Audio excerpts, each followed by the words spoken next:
which she and Toni Bark are going to do an awesome presentation for you.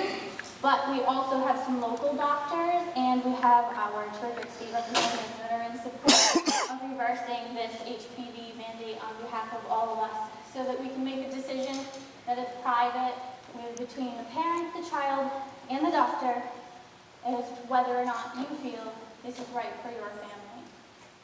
So thank you so much for coming tonight. And to give you a little bit of a description of how this all started, out at your front table was Linda and Joan taking the tickets. And those are two grandparents of two children that started 7th grade this year. And they did not find it very conducive and liking to the fact that there was a letter in the mail that said there was a mandate for the HPV vaccine. So they started talking and actually had a playground and conversing in a Facebook group, and here we are. So we are now officially Rhode Islanders against mandated HPV vaccinations, and we have partnered with the Gatsby Project for our website and the 501c4, and for this particular event, partnered with the Council for Vaccine Safety with Brandy. So we very much appreciate you coming out tonight, especially since it's not the best of all the weather out there, and it's wet and yucky, and nobody likes to go out and that kind of stuff. So we're going to start the evening out with one of our local doctors, Dr. Rudy. Did I say that right? Okay. He is going to be speaking to you about his personal experiences along with his professional experiences.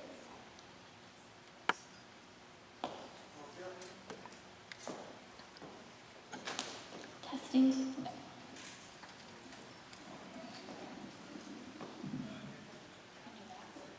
Thanks. Good evening. Thanks for coming out. My name is Dr. Steve Rudy. I'm a family doctor, and I do anti-aging and functional medicine, and I'm board certified in weight loss medicine. But my interest is professional, philosophical, and personal. And I'd like to take a couple of minutes and describe each element of that, why I'm standing on a stage on Friday night, why you guys are here, sharing the same space. And it's because on a philosophical level, I advocate for the greatest degree of personal freedom at every fork in the road. And when I contemplate the role of the state, and I think about them imposing upon us the requirement to take a drug or to absorb an injection, there must be an exceedingly high level of benefit here that has compelling need across the entire populace. It's not merely an argument of whether or not a certain drug is safe, whether or not risk-benefit favors using an agent. If it were that simple, the state would mandate that we all take Lipitor, perhaps. And maybe that'll come next, because after all, fewer people may die of a heart attack. That's where I see this argument breaking down. We need to hold fervently to our arenas of freedom, lest they be encroached incrementally over time. So it bothers me that an agent that perhaps would have merit in certain circumstances is being imposed on our children without any compelling benefit in the time and space that they presently occupy. Next year, not one child will miss one day of school due to HPV, not one, with or without an immunization. Next year, not one child will die from HPV, and certainly no boy will ever die from cervical cancer. So where's compelling need, right? So that bothers me. And I look at this from the financial aspects, and these will be highlighted later. And I look at it from the freedom of your doctor to be balanced in their counsel. Your doctor is getting pressured to advocate for immunizations, regardless of your feelings about it.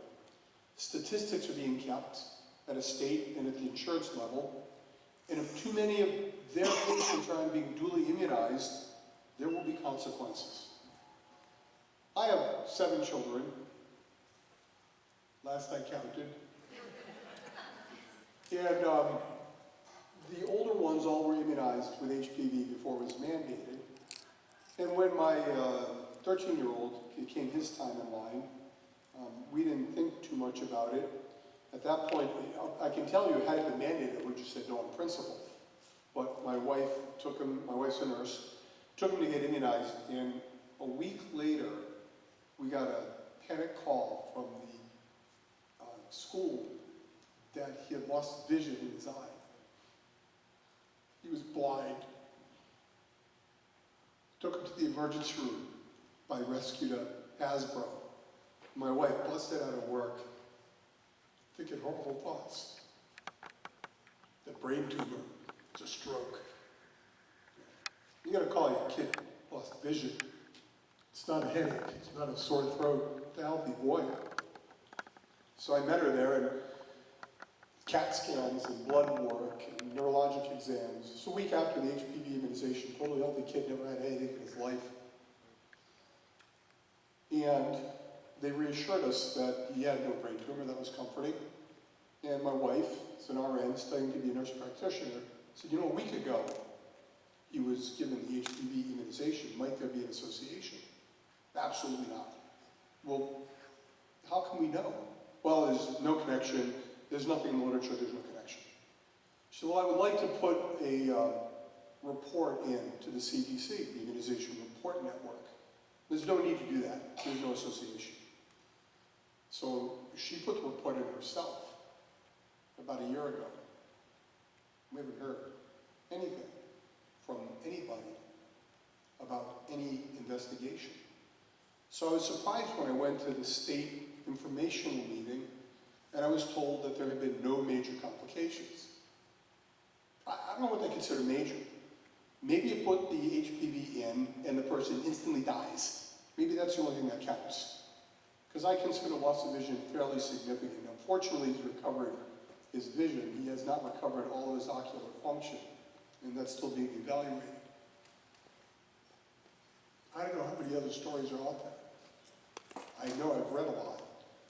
I know we're being marginalized as being anecdotal, that there's no scientific association. Well, I beg to differ. There cannot be a plausible explanation, and the burden of evidence falls upon the manufacturer and the drug to prove their safety. Furthermore, had I made that choice, or had that been, if that were a free choice for us to make, given the opportunity to weigh risks and benefits, then we enter into the arena of us making that proactive choice. As a state mandate, they don't have to say anything to you. They roll your sleeve up, take your shot. We cannot be lulled into complacency. The state, the Department of Health, and the HPV advocates are walking softly down this path. You notice they're not pushing too hard. Well, you can have exemptions. Well, it's easy to get out of. Well, don't really worry because we're not going to make you do it. But let the camel's nose under the tent and watch what happens next as they ratchet down the control and they narrow and eliminate your opt-out clauses. It won't happen next year, it'll happen in a few years, guaranteed. So we have to win the moment. We're small, they're big, we don't have money, they have lots of it. But our cause is righteous. So I'm glad you came out tonight. I'm glad you gave me a moment to share with you my story. And how are we doing for time? Who's next? Thanks, guys.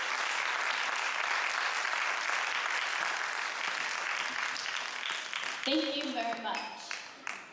Okay, so my phone's not going to work for me, so I can't properly introduce Shayna, who is going to be our next speaker. Shayna is going to speak to you about her personal experience after she received the HPV vaccine at age 21. Come on up, Shayna.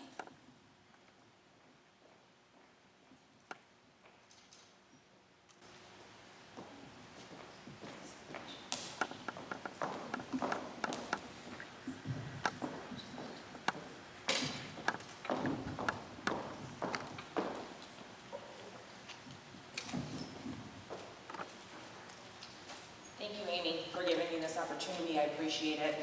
And I appreciate your patience if I get a little emotional. This has been a life-altering experience for me. So I was like any normal child. I was happy. I was healthy. I played numerous sports. I was a part of my student government. I was in college pursuing a degree in psychology, and I wanted to become an elementary school teacher. But there was one thing in my life that I always wanted, even from being a little kid. I wanted to be a mother.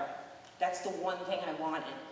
So when I was sitting in my gynecologist's office, and she told me about this new shot that prevents HPV, which can give you cervical cancer, and then if you have cervical cancer, obviously you need to have a hysterectomy in some cases. That took that one chance away from me. So without hesitation, I got the shot that day. Less than a month later, I woke up with a lot of pain in the lower right side of my back. After a few days, I had to go to the emergency room. I had no idea what was wrong. And like many other times that I didn't know was going to happen, I was going to be given a clean bill of health, told it was probably a muscle spasm, and given muscle relaxants. It didn't go away. Fortunately, after a bunch of acupuncture and a little time, it got better. I went for my second shot. My pain came back. No correlation made in my mind or my parents' mind. We were so confused. We had no idea. I was perfectly healthy, happy. Everything was going right in my life. So you have no idea. You can't even think straight. So I went for my third shot. I have been in pain every single day since that last shot. I have been to Miriam Hospital, Rhode Island Hospital, Roger Williams Hospital, and Brigham and Women's Hospital. I've been hospitalized over a half dozen times, sometimes for a week. I would be sitting there getting intravenous medication just to get my pain to a tolerable level. I'm not talking pain-free, to a tolerable level. It's very hard. You have no answers. I've been to neurologists, psychologists, rheumatologists, physical therapists, pain specialists, acupuncturists, holistic doctors. I've met with hypnosis. I've done hypnosis. I even did bee sting therapy, where I had over 300 stings in my spine because someone told me that that could be beneficial.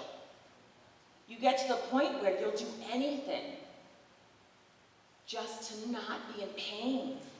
It's crippling. My family had to travel for this. Not only to Rhode Island, we went to New York for 2 years. We would drive to Hartford, and because I couldn't even ride in the car because the bumps would be painful, my parents had to lay the back seats flat, put down mattress pads and blankets to try and absorb. And I'd be laying in the back seat just to drive to a train, to take a train to New York, to take a taxi, to go to a pain specialist who didn't take insurance, of course. You just don't know what to do. You don't know who to turn to. It's so hard to fight something you don't even know what you're fighting. You do research on your own, and that's where we came up with the Gardasil shot. It all correlated. It all made sense. There were hundreds of young women like myself out there who were perfectly healthy and happy, and then wake up one day and everything's changed. I have a neuropathic pain syndrome and a compromised immune system.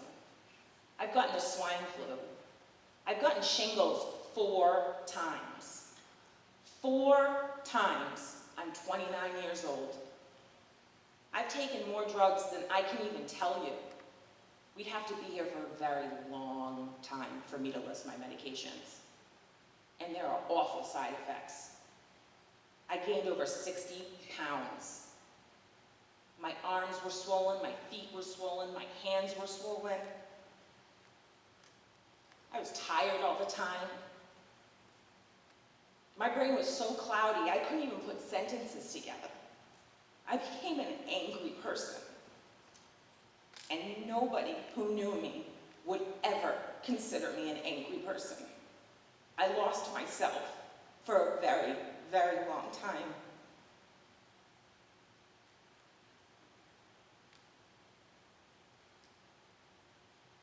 You're fighting this, and then you lose everything else. I dropped out of college. I couldn't work. I couldn't have a social life. I couldn't even drive in a car. Everything that you are, everything you want to be is gone. It's taken away from you with one shot. In my case, 3 shots. Everything makes my pain worse. Weather, lack of sleep, stress, standing too long, sitting too long. When I go out, I have to know, well, when are we going to eat? Because I have to take pain medication. Is there going to be food at this event? Because I have to take pain medication. My life revolves around a clock of pain medication. I've had so many procedures. Calmar treatments, the bee sting therapy, I've had epidurals, bilateral hip injections, I have ketamine infusions now. I've been poked and prodded more times than my 92-year-old grandfather, and I'm 29 years old. I will be in pain and have a compromised immune system for the rest of my life because of the Gardasil vaccine. Unfortunately, receiving the Gardasil shots was the worst choice I've ever made in my life. But it was my choice. You and your loved ones have the right to make that choice on your own. No one should ever be able to take away such a potential life-altering decision like this away from you. They're not going to be the ones holding your child's hand in the emergency room. You are, just like my parents were. Thank you very much.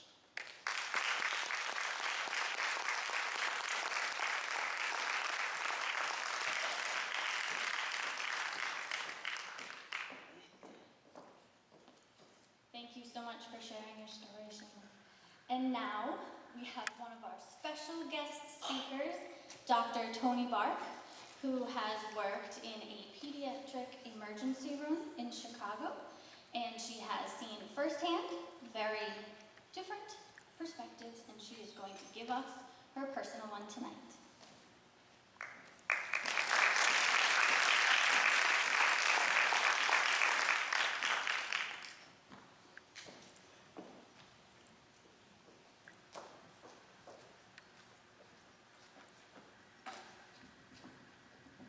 So that story we just heard is a story that I've heard hundreds of times. I didn't just work in an emergency room, I ran the emergency room. I was the director of a pediatric emergency room, a very busy inner city emergency room. Out of residency, I trained in peds and in rehab medicine, so I dealt with chronic pain patients. But the reason that I've heard so many stories, in addition to seeing patients in my own private practice, that have stories very similar to the story we just heard, I was co-producer of a film called Bought, which is a documentary about food and pharma. And thank you. So, you know, I saw a lot of problems running the emergency room. We had kids who had been in the vaccine clinic and would come back in the evening with febrile seizures that we couldn't control, with respiratory arrest, and we were always taught, this was, you know, a while ago, so I trained in the 80s and ran the ER in the 90s, and we were taught, I was taught by my attendings that, you know, you don't vaccinate premature babies, you wait till they're of age. We weren't giving the Hep B vaccine day of one of life in those days. I was taught that we would never recommend the chickenpox vaccine because chickenpox is so benign and there's a risk with every vaccine and it would never be worth the risk. That was in the 80s when I was training at NYU. Okay, things have changed. So it was in my consciousness that not all kids respond well to vaccination. But fast forward to 2010 and I am in a master's program in medical disaster management at BU. And I am studying policy and how policies are set.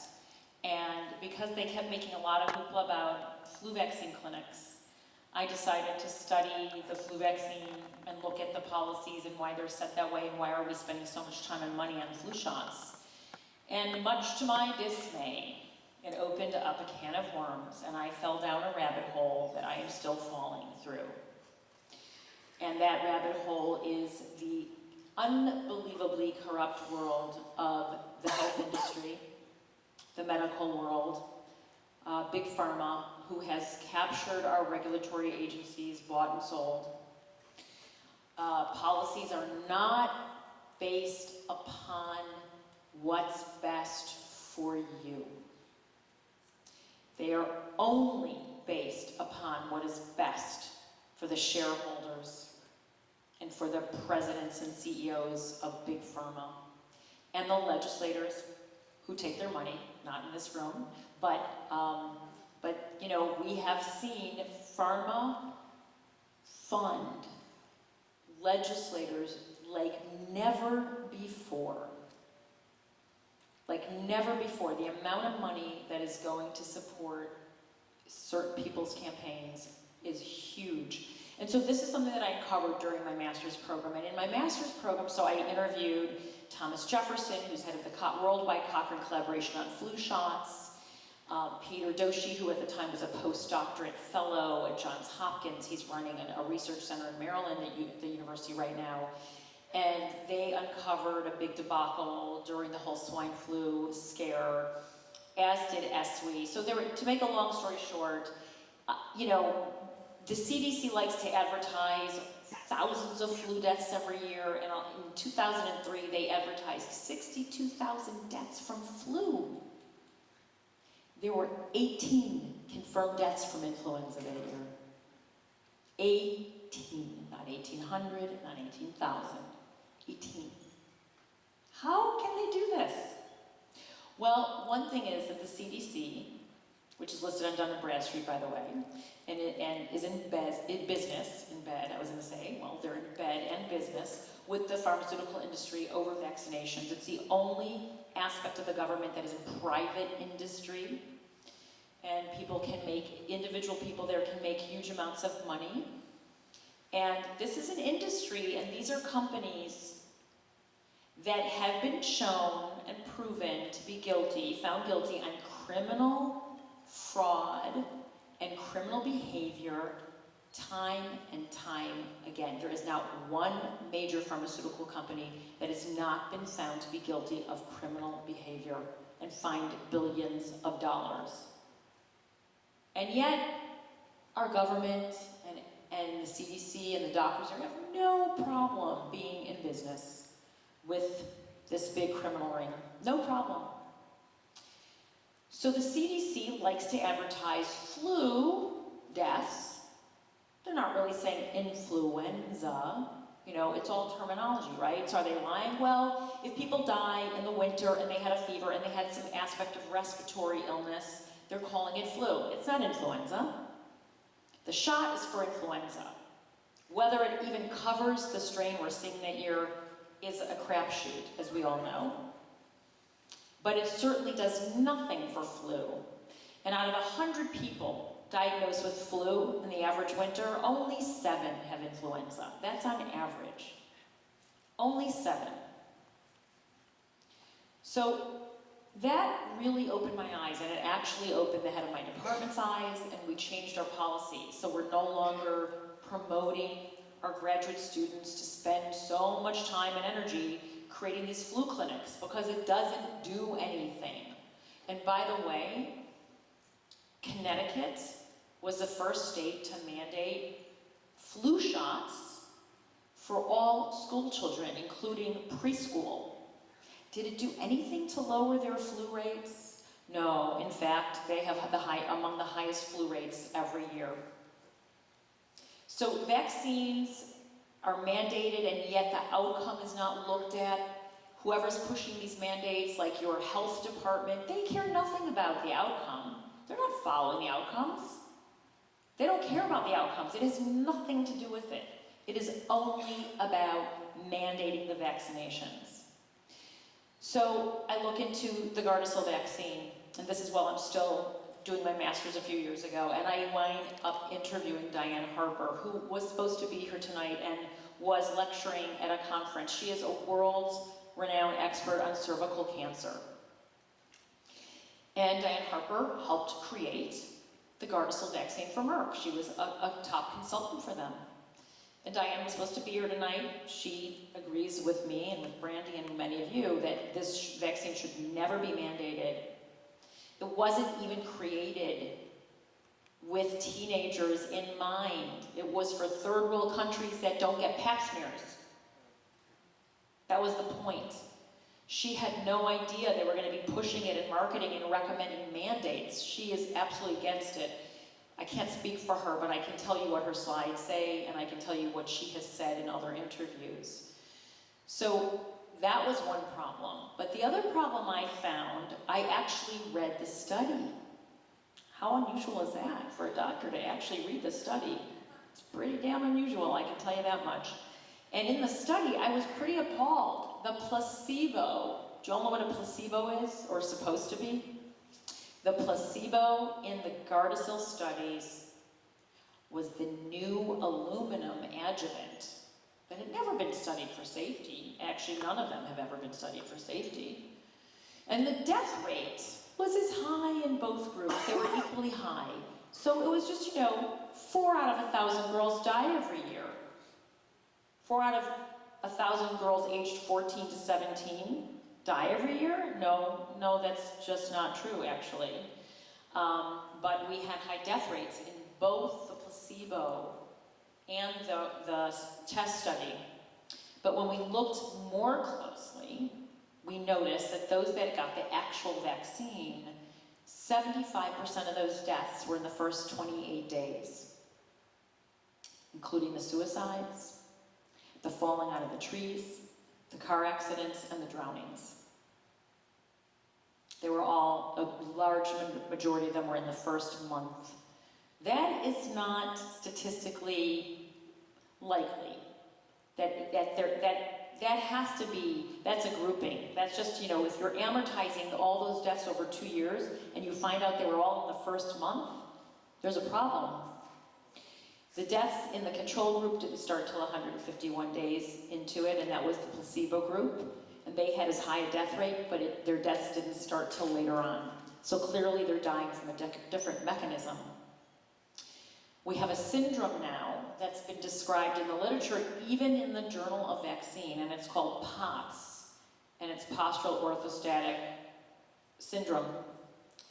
And it's what we're seeing in a lot of the girls. What I see in a lot of these cases, the common denominator is a disruption in the autonomic nervous system, a very serious disruption.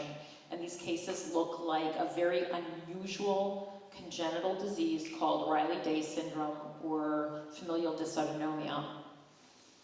But a lot of these cases, a lot of the girls who were injured, if they are living, describe abnormal neurological functions, a lot of pain that's just off the charts, a lot of fainting, a lot of feeling hysterical and palpitations, and it's all of them. And they're being marked down as hysterical. But they have it's being marked down as all supratentorial, as we like to say, in their minds. Well, guess what? I've never had a patient walk in without their head in my office. So, the mind and the body goes together. And what we see in some of the postmortems there's been some changes in the vascularity, problems in the brain. We know that the autonomic system is disrupted. We know this. Denmark just did a movie on 400 girls in Denmark who've all been completely ruined by this vaccine. Completely ruined. The syndrome that they are all suffering from didn't exist before the vaccine. And yet the WHO is like, well, we're not convinced there's a correlation. We're not sure there's a correlation. The disease didn't exist before this vaccine, and everyone who has this disease has been vaccinated and got worse with each shot, but we're not convinced it's not just a coincidence. According to Diane Harper in her slides, and the research that I've seen from her is that there is no greater improvement in the antibody response in 2 or 3 doses. 1 dose, if you're going to take the shot, 1 dose gives you the antibody protection, albeit it's very short-term protection, and it wanes within a few years. So we're really just delaying HPV. But if you're gonna take the shot, you don't need the second or the third shot. The antibodies aren't increased with it. And yet they're making billions off this. Trillions maybe, we'll find out. So that's a problem. There's Cervarix, which was produced by another company that has actually longer lasting antibodies. Gardasil protects you, at the most we see antibodies for 8 years, but not the HPV-18, which is one of the more serious cancer-causing types of HPV. HPV is an infection that I was taught when I was in med school that all adults get at some point in their life. At any one time, 40% of all adults are positive, and 95% of the people clear it. 70% clear it in 1 year, 90% clear it in 2 years, and then the other 10%, about 60% of those will go on to develop a form of cancer. So that's a small, we're talking about 95% of the people are clearing HPV. And I was actually taught that it's related to nutrition. There's a lot of nutritional therapies to help clear for those other 5% that are having a hard time. But we're talking about a small percentage. A lot of the health department cronies that work for pharma and an organization called NACHO like to say that it is the second leading cause of cancer death in this country? No. It's the 19th leading cause of cancer death in women in this country, not the second. Why? Because pap smear's cervical screening is so high, and according to Diane, if you're going to mandate anything, mandate cervical screening, because cervical screening has now gone down in those who've gotten the vaccine, and cervical cancer rates have gone up. The vaccine has antibody protection. It's never been proved to prevent cancer. It did prevent CIN3. You can assume it goes on to prevent cancer, but the antibody protection is short-lived. At most, it's 8 years. So you're giving it to a 12, 13, or 14-year-old, they're back where they started at 30, and guess what? If you get the vaccine after you've been exposed to HPV, your risk of cancer doubles. It doubles.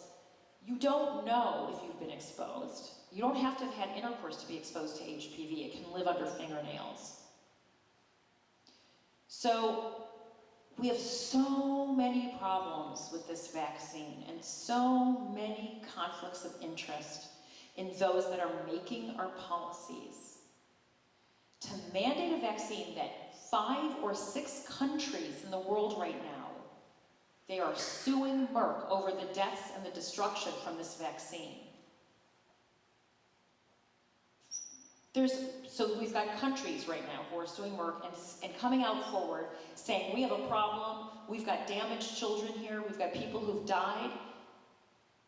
And by the way, now we find out if you got the Gardasil vaccine, now you're more likely to have some of these more difficult strains that are more cancer-causing, especially if you had the Gardasil vaccine. So now you need their new Gardasil vaccine, the Gardasil 9.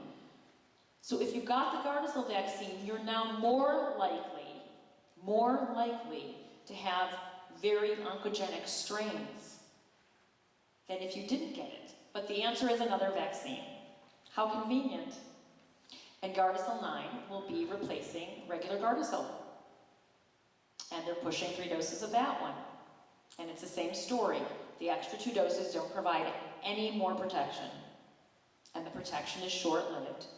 And there's over 100 strains. So, in a few years we'll hear those who've gotten the Gardasil 9 are now more likely to have some of these other oncogenic strains that cause very severe cancers, and now you need the Gardasil 15 or 25. And when does it end? And how many people will have died from it? And how many more stories do we have to hear about children losing their sight? And girls who no longer have a life that they can call their own. It will be a catastrophe like we've never seen it. So all I can say is that every single one of you needs to get this word out.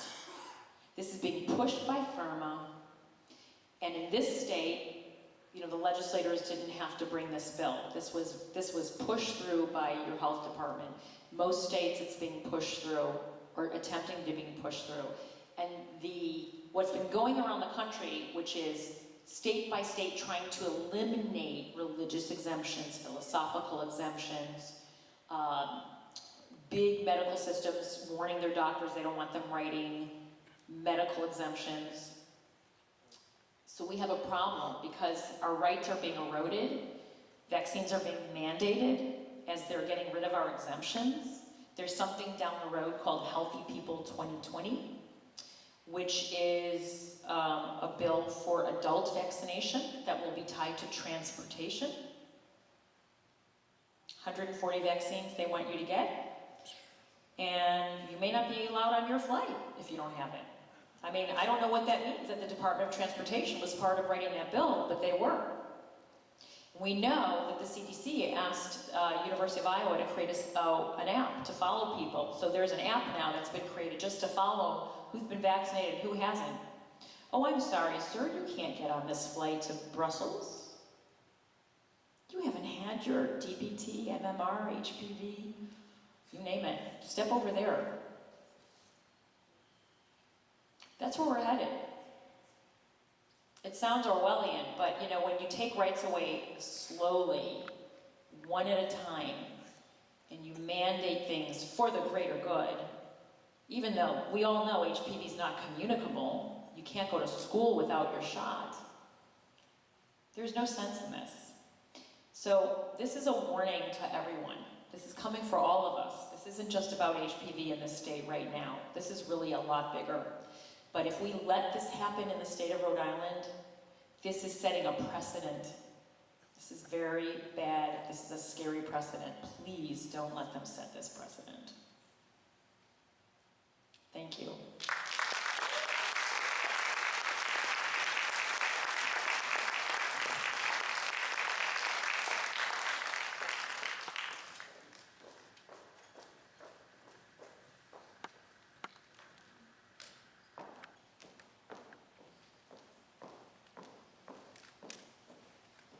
All right, I think we need an extra big round of applause for Dr. Toni Bark.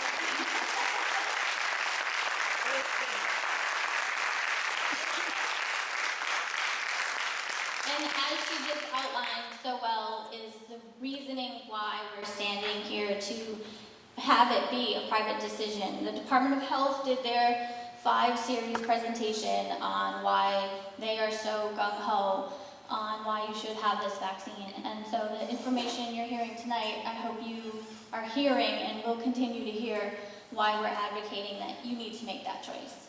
And we're going to take about 4 to 5 minutes. Switch slides as needed. So, hello everyone. My name is Brandy Vaughan. I'm the founder for Council for Vaccine Safety. I'm a former Merck sales rep, and I'm going to give you a little bit of background on how I got started in this, because I know there's a lot of misinformation right now with the whole push for mandatory vaccines about, you know, who's speaking out against that and why are we doing it.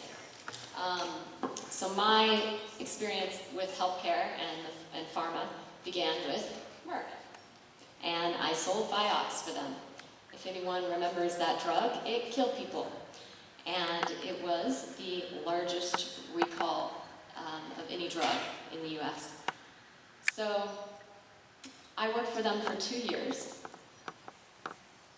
When things started to get suspicious, back here, strange things started happening.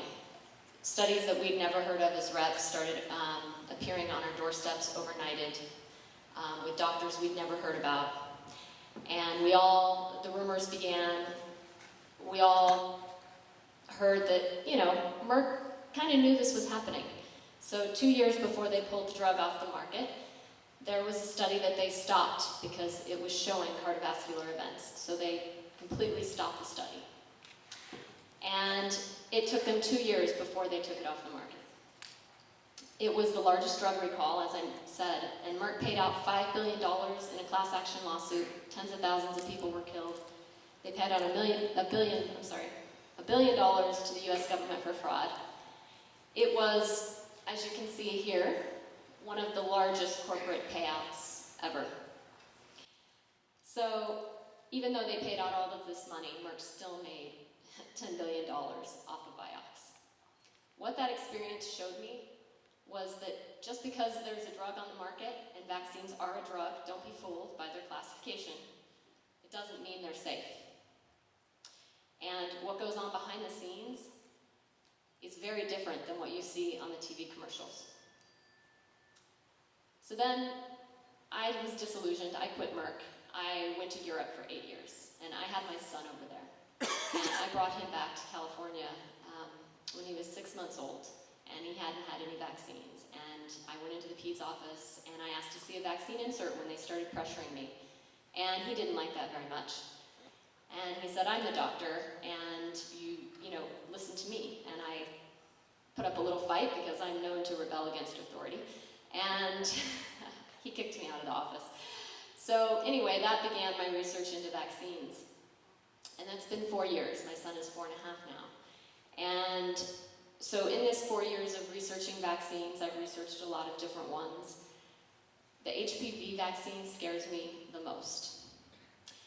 And before I get into some seriously mind-blowing information, I will start with a joke. In the industry, it's a pretty dark joke, but in the industry, the HPV vaccine is known as have to pay for Vioxx. Gardasil is made by Merck.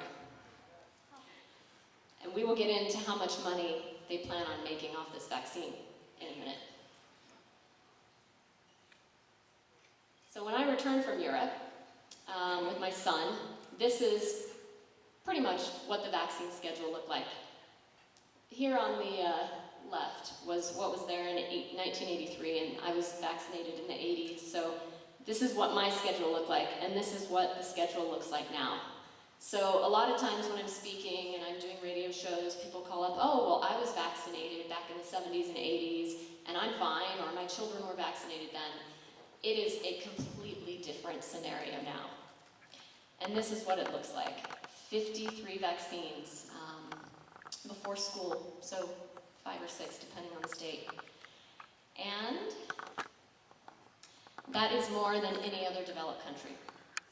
So no other country gives vaccines in utero as well, which goes against labeling. And for us drug reps who know what Class C means, it is totally disturbing to me that they would even recommend vaccines to pregnant women, especially considering the heavy metals in them. And the vaccine schedule keeps rising dramatically. So it's 4 times what it was in the 80s, and it's not stopping. There are over 300 vaccines under development right now for things like, well, oops, I'm getting ahead of myself, that's another slide. Hold that thought. So what happened? First, the FDA classified vaccines differently than a pharmaceutical drug. It is a pharmaceutical drug, but it's classified differently. It's subjected to different safety testing standards. They're not as rigorous as pharmaceutical drugs. They do not have to have the gold standard, double-blind, placebo-based studies that are required for normal pharmaceutical drugs. So, without that kind of testing, vaccines are much cheaper to make. They also have very small test groups. You'll see I have the Gardasil insert. We're going to go over that for fun. And there's only 19,000 people in that study before it was released to market. So they don't have to have the same amount of people in the studies. They don't have to have the same studies, the same level of testing, and there's no long-term safety testing. Often, vaccines are fast-tracked to market. So really, the investment compared to normal pharmaceutical drugs is very low in terms of the pharmaceutical industry. And vaccines are never studied in combination, yet they are given 6 to 9 doses per baby visit. 26 doses of vaccines before age 1. What else happened? Vaccines became profitable, not only for those reasons, but because of the 1986 Childhood Vaccine Act, which gave vaccine makers complete liability from lawsuits. So, Toni mentioned that there are a lot of lawsuits going around the world against Merck for HPV. Well, that can't happen here because they have complete liability. So far, it's the only country in the world, I'm complete immunity. So no liability. The only country I know of that actually has that. So, and it's the only product we can't sue for in the US. So if you're injured or hurt by the vaccine, like, nobody holds responsibility. The parent is the one that is going to have to take responsibility for that. So, since there's no liability, there is a vaccine court that we pay for with our tax dollars. $3 billion has been paid out in that vaccine court since it was created, and the government makes it a very, very difficult process to go through. And what else really is important about that, when you get compensated from the vaccine court, you are silenced. You're not allowed to tell your story. So this is why you're not hearing so much of this, and this is why the injuries are far, far more prevalent than we're hearing. So, when you couple lack of liability and lack of rigorous safety testing and fast tracking to the market, you create a product that is very profitable. A little bit more background.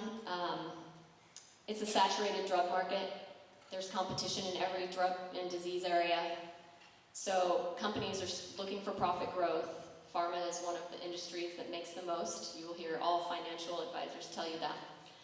And they have to keep it going. So 85% of adults, according to the CDC, do not have their proper boosters. So after they mandate vaccines for children, including HPV, which we'll get into those dollar signs later, they're coming after adults, 85%, not updated on their boosters. Like Toni said, 140 vaccine doses over the course of a lifetime. Big untapped market. And just in case you haven't heard from those financial analysts, I thought I'd include this slide. Basically, Forbes talks about markets that can propel Merck. And the vaccine market is where they're going to make their money. This is off our children. As Forbes says, they expect, Merck needs to increase Gardasil's sales by another 60%. And that's what they're looking at. We'll get into the dollar signs of what that actually means in a minute. So, but what is the cost of this? You know, it's our children, to be honest. Again, mandatory vaccination, more than 300 vaccines in development. Some are for HIV, anthrax, Ebola, cancer. If anyone knows about vaccines, they include the virus in the vaccine, dead or alive. I don't want those things injected into my body or my children. We have to keep our rights. This is what we're looking at. Gardasil facts. Gardasil was approved in 2009. It has been approved or recommended for 3 doses for all children, 9 to 26, including boys who don't have cervixes. It contains aluminum as the adjuvant. Aluminum is a known neurotoxin at all levels and has no place in our body. It is very hard to detox it from the brain.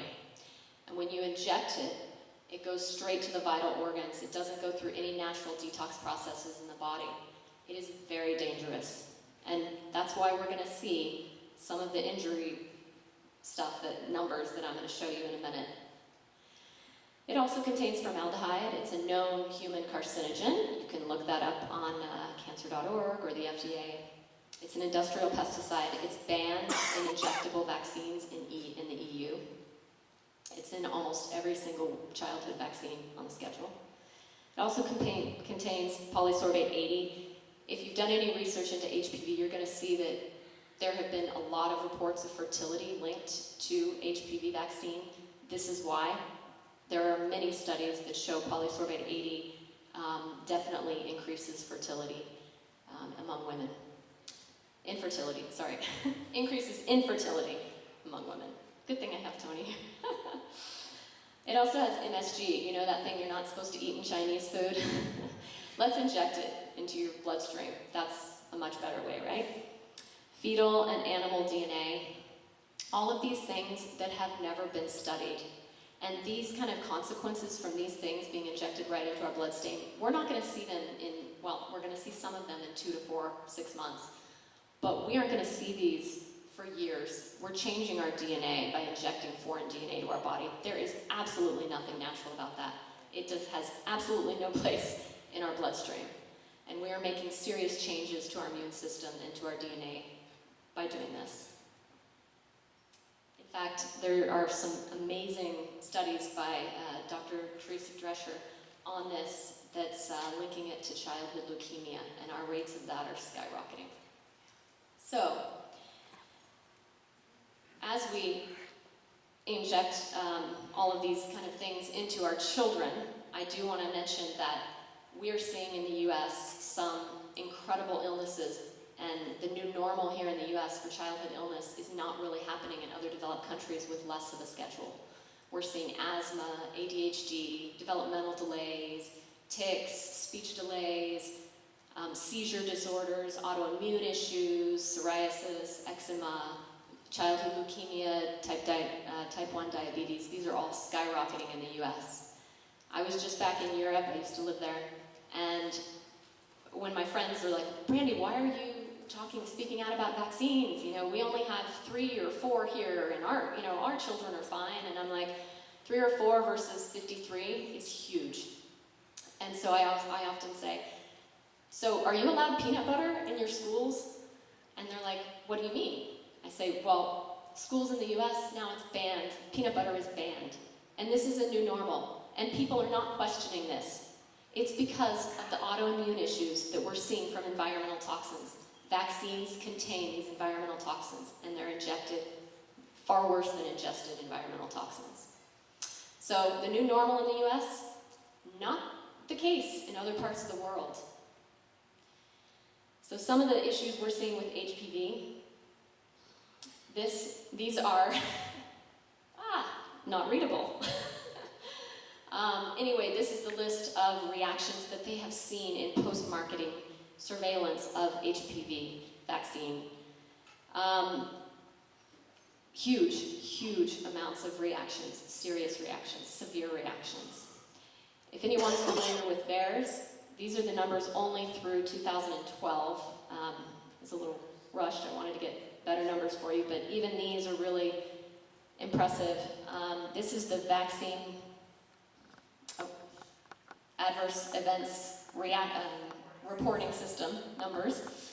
And this is a system run by the government, and the FDA says itself, I hope you can read that at the very bottom, I'll read it for you because I don't think it's readable. The FDA itself estimates that only 1 to 10% of adverse reactions are actually logged into this system. So, these are the numbers that were only through the end of 2012. Incredible numbers of adverse events and deaths. And if this is only 1 to 10%, I mean, imagine the kind of damage that we're doing to our children. And the stories, like we heard earlier, this is real, and this is the truth. And this is why we have to keep the choice. So you might wonder, well, wow, how did Merck get Gardasil approved? Good question. My title's falling off there. But I had to say it. It's a completely bogus safety study.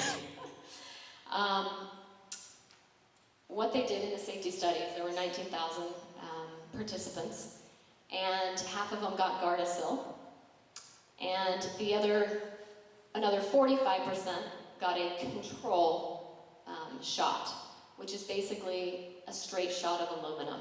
So only 5% of the study population received an actual saline-based placebo, which is the gold standard in terms of pharmaceutical drugs. 5%. So what Merck, well, here you can see it down here. In 7 clinical trials, it's the last paragraph, 5 were aluminum controlled as the placebo. Only 1 was a saline placebo controlled, only 5% of the population, and 1 was uncontrolled. So what that looks like, here we go to the insert of Gardasil. This is actually what I do in my spare time these days on the weekends. Anyone want to dissect the Gardasil insert with me? And I'll show you what pharma safety studies look like. Good thing Merck taught me how to do this. So, if you look up at the beginning, sorry, it's a little bit blurry, table 1, this is directly from the insert, you see that they actually separated out the saline placebo. Actually, it's really hard to read this big, but it's on the far right side. Only 320 people were in that group out of 10,000 in the study. And you see that they actually did take data from that group. Yeah, and then in the middle we have the aluminum control placebo. But then what you see, this is the only part where they actually separate out the saline placebo-based study participants. And this is only for the injection site irritation. So for every other graph that they have in the insert, they combine the saline and the aluminum control group together. So they compare Gardasil's severe reactions to that of a straight aluminum shot, which is the most toxic ingredient in the vaccine. So there are no, well, there may be real saline-based safety data, but they're not showing it to us, and they didn't show it to the FDA. Why the FDA allowed this to come on market blows my mind. We can no longer trust the FDA to protect us at all. In fact, the new commissioner that was just elected to the FDA, or not elected, but appointed by Obama, even the New York Times called out his conflict of interest. He's been a consultant in the pharmaceutical industry for years, and he has made millions off of it. And now he runs the FDA. He's infamous, for a quote saying that regulation in the pharmaceutical industry hinders innovation.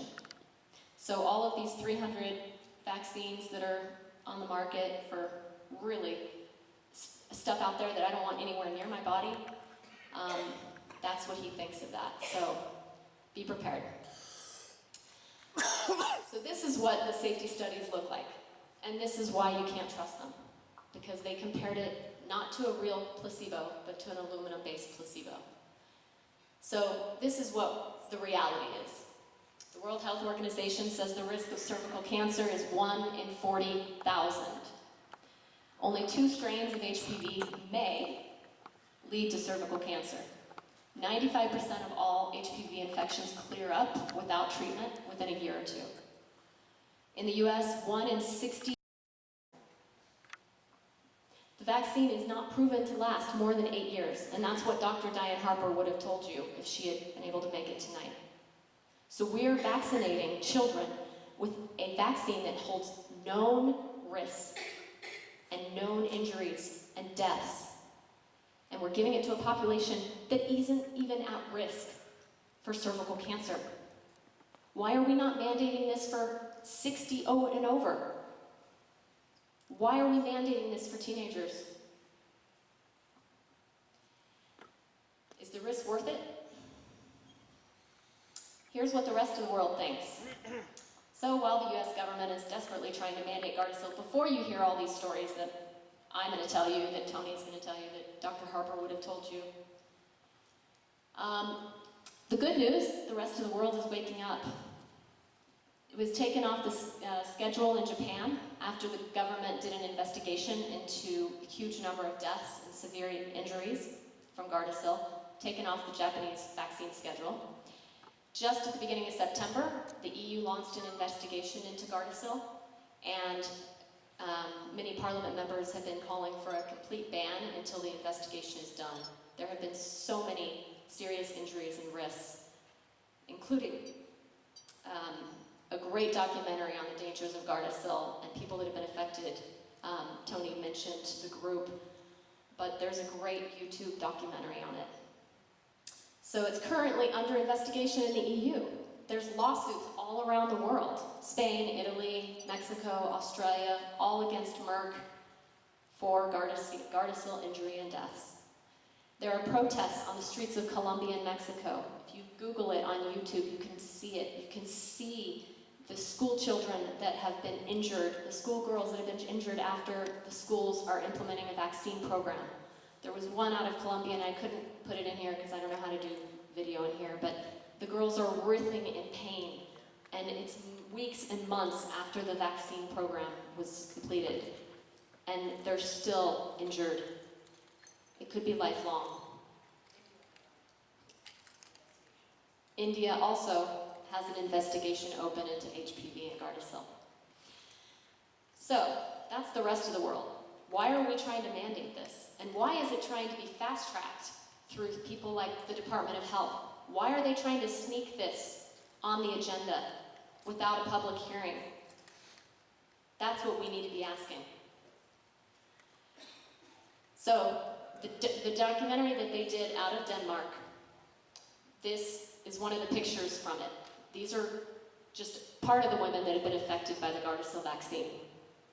Dr. Jesper Melson, who was actually one of the lead researchers on the very small subset of Gardasil studies that were done in Denmark. He was the lead researcher for Merck on the Gardasil studies in Denmark. I stress it. He said, after this Danish documentary group pulled these women together, the government conducted an investigation, and this is what he found. A realistic estimate is that 1 in 500 girls vaccinated experience serious side effects. Serious. We're talking wheelchairs, like in the US. They do not bite the hand that feeds them. So this is what we're up against. Until we get them out of the mainstream media, all of these stories that you're hearing from me and from Toni and from other people, you're not going to hear on mainstream media. And what happens when there's a reaction? Who's held responsible?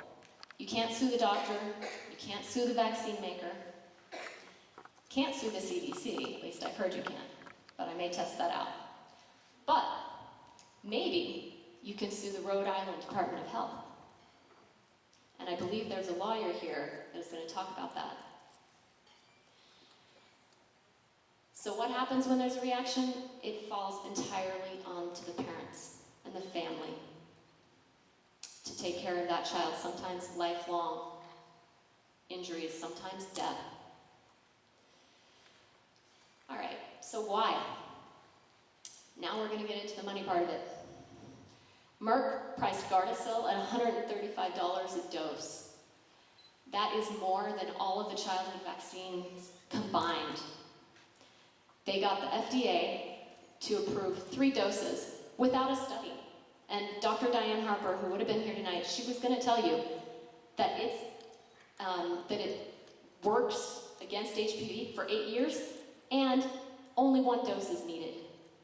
But Merck got the FDA to approve 3 doses. It's $450 per child. And it's indicated for all children between 9 and 26. So how much are our children worth to pharma? Be prepared to be shocked. This is how much Gardasil is worth. I did the math. Yes, it's rough. 330 million Americans divided by 76 average lifespan. 1.76 trillion.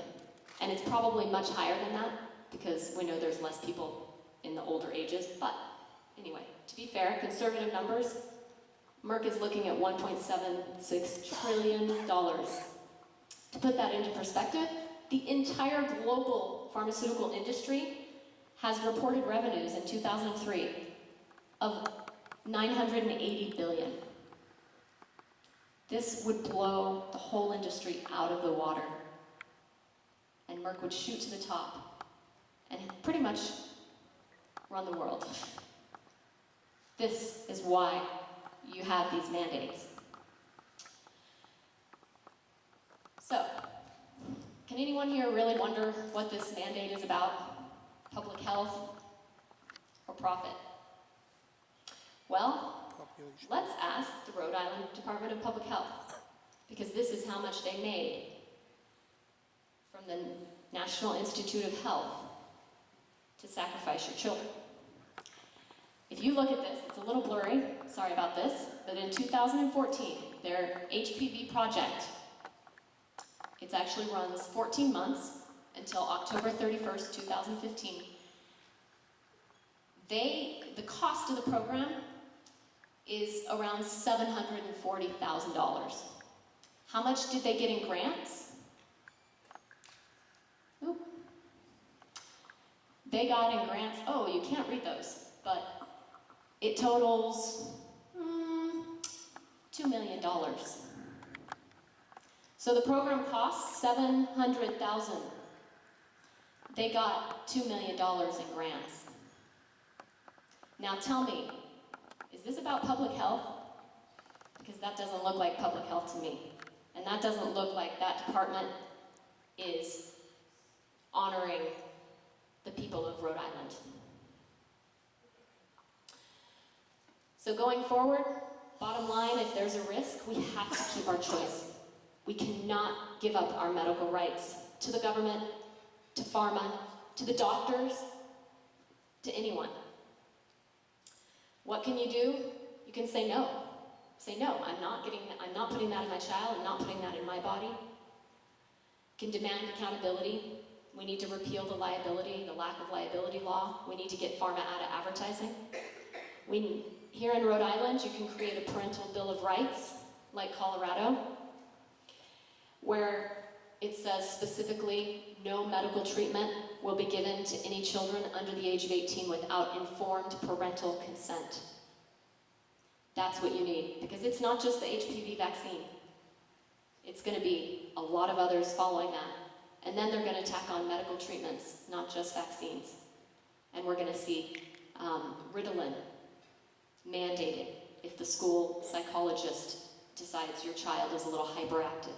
This is what we're looking at. It's a big untapped market. So Council for Vaccine Safety, down at the bottom, you can also come to my site, that's the site I run. We're doing a huge public awareness campaign about basically what I've gone over in this PowerPoint. So I'm sure you've all seen the don't be, one less girl ads for Gardasil all over the TV and all over the newspapers. So I'm here to say, don't let your child be one less girl or boy on the playground, at the movies with friends, doing sports, getting married, having children. The side effects of Gardasil will affect all of that. And not everybody's going to be affected, but a lot will, too many. The risk is not worth it. And our children are not for sale. Thank you.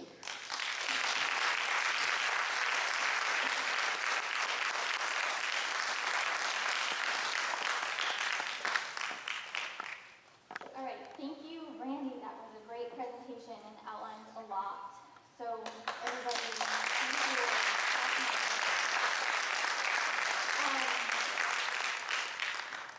Brandy is the huge reason why this evening happened. I might have done a lot of the legwork in Rhode Island, but from the other side of the country. Brandy is how this all came together. So thank you so much, Brandy. And I have pulled up an interview that Diane Harper did, quoting her exact words, that I'm going to read a portion of from her, because she wasn't able to make it tonight.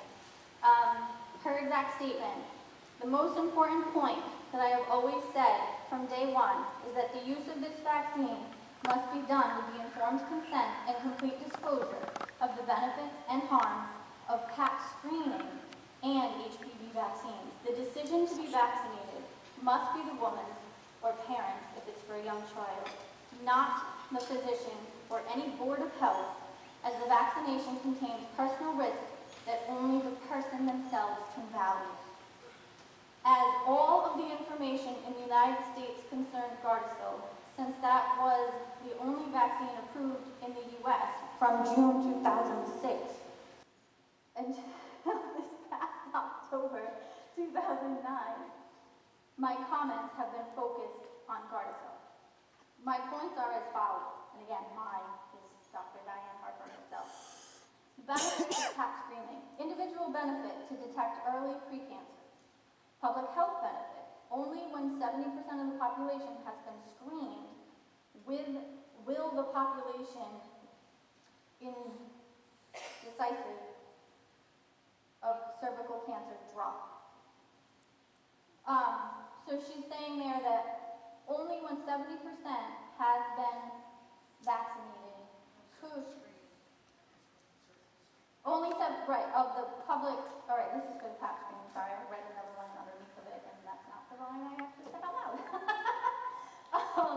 So when 70% of the population is screened, that's when our cervical cancer drops. And I'm going to sidebar from this from Diane Harper, because I personally looked, and we had extremely high cervical cancer rates in the late 1950s, early 1960s. And when we started doing more regular pap smears as a consistent medical practice in the mid to late 60s and the early 70s, our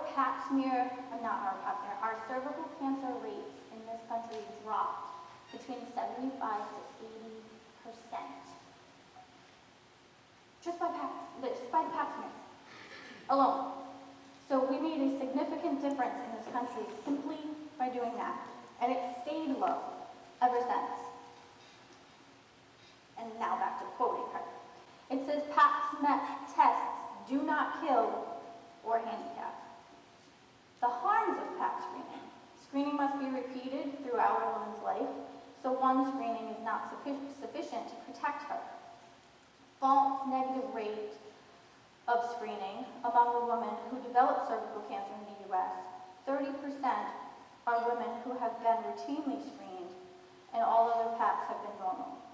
False positive rate screening. Women who screen abnormal are psychologically upset, anxious, and left doubting the medical process, i.e. her pap was abnormal, but her biopsy was normal, with no explanation why her pap was abnormal.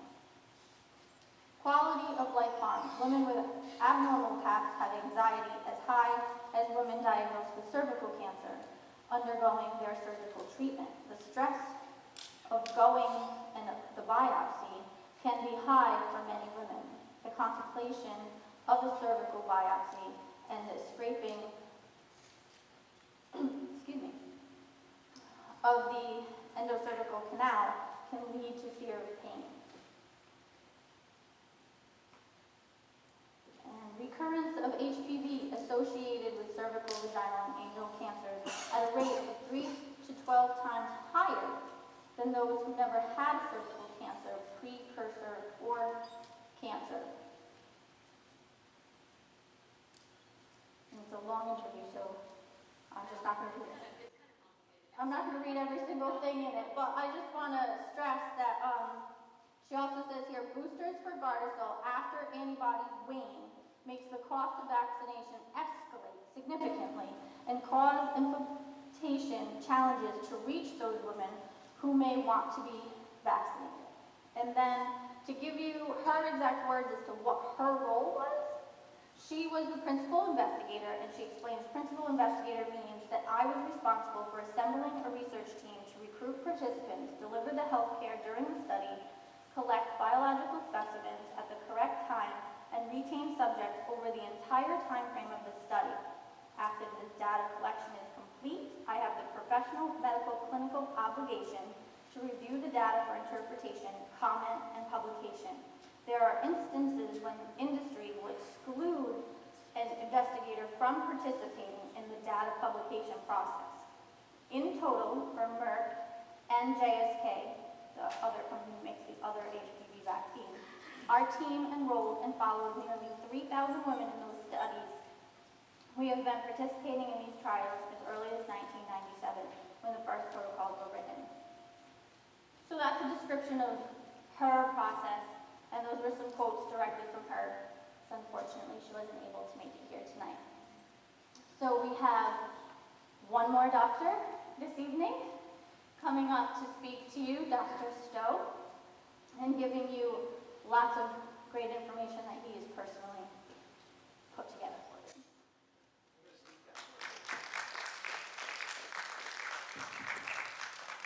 I want to thank everybody for coming. I think what I've heard today is just outstanding information.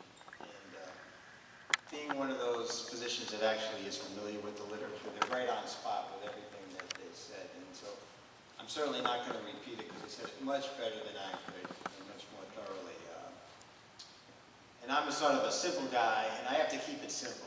If I didn't keep it simple, I wouldn't be a doctor, because everything's too complicated for me. So I'm going to just put Gardasil in sort of simple terms that anybody could understand.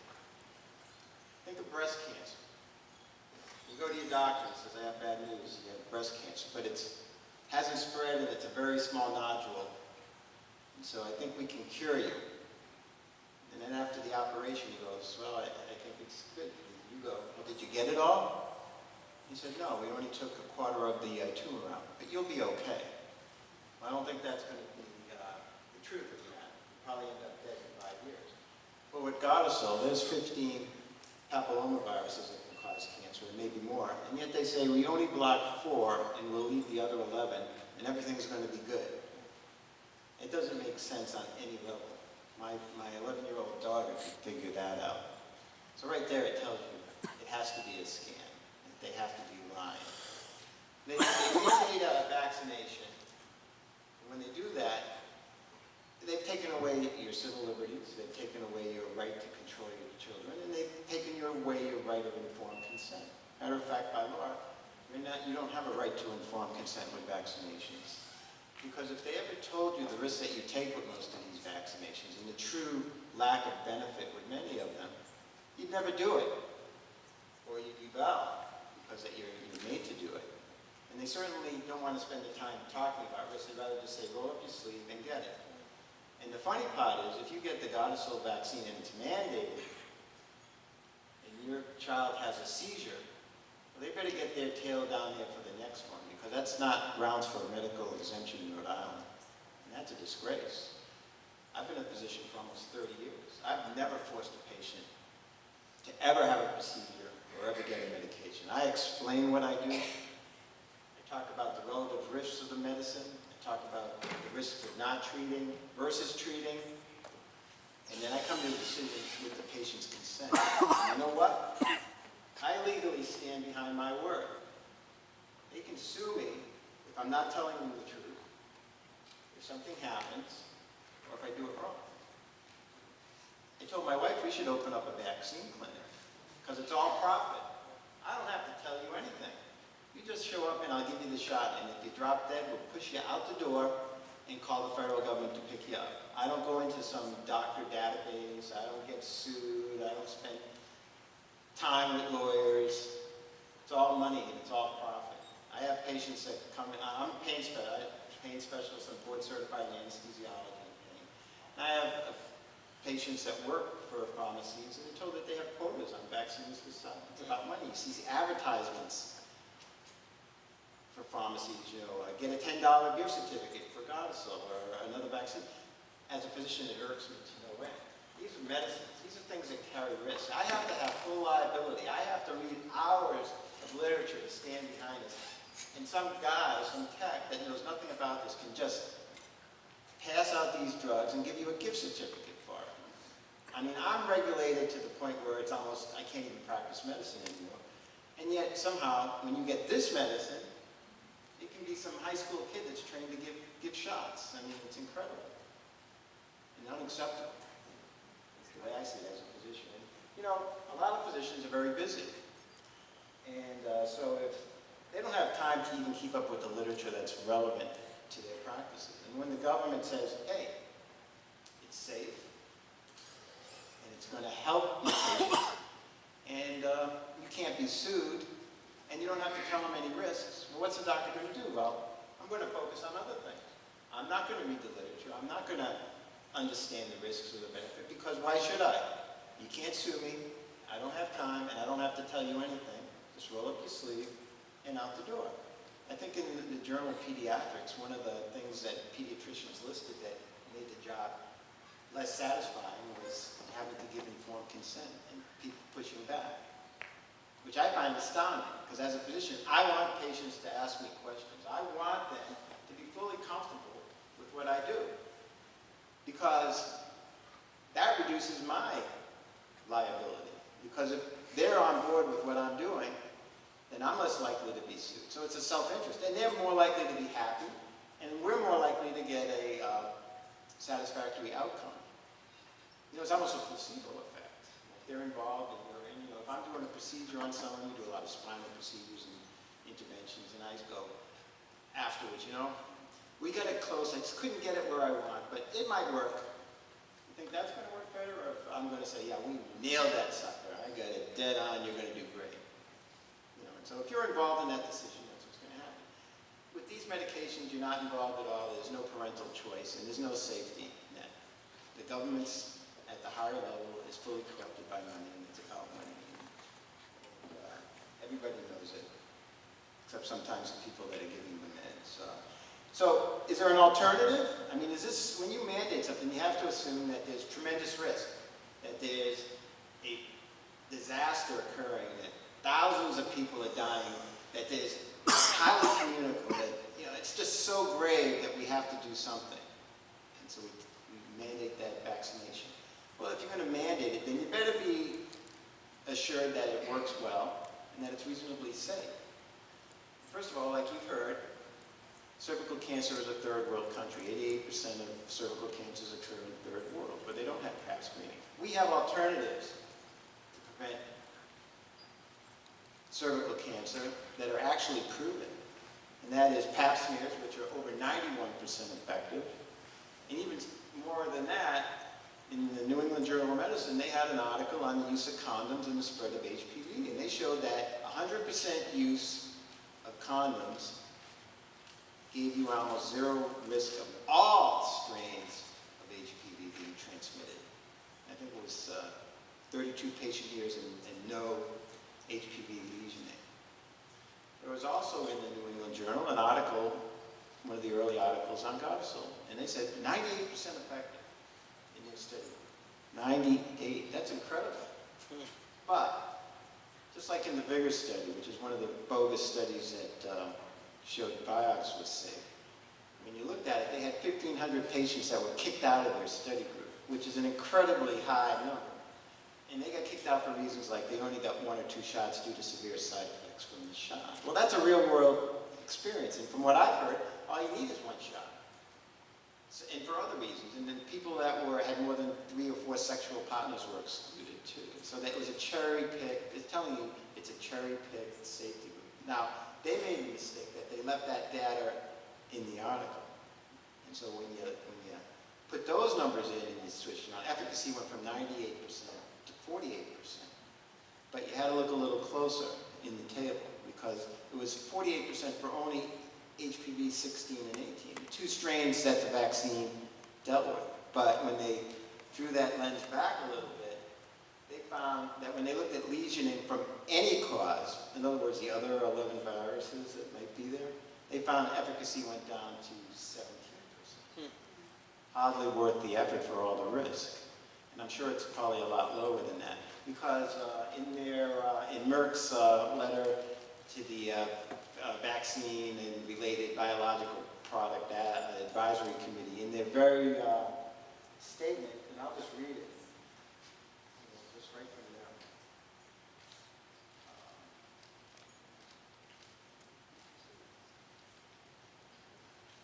They said, there is compelling evidence that the vaccine lacks therapeutic efficacy among women who have had prior exposure to HPV and have not cleared previous infections, which represented 6% of the study population. In other words, they're saying, if you have HPV, it won't clear it, the ones that it's designated for, 16 and 18. And there were studies, they called it study group 13, that showed efficacy of minus 44.6%. So what does that mean, efficacy of minus 44.6% compared to placebo? That means you had a 44% higher chance of lesioning, which, if you use their surrogate extrapolations, would mean a 44% increase in cervical cancer.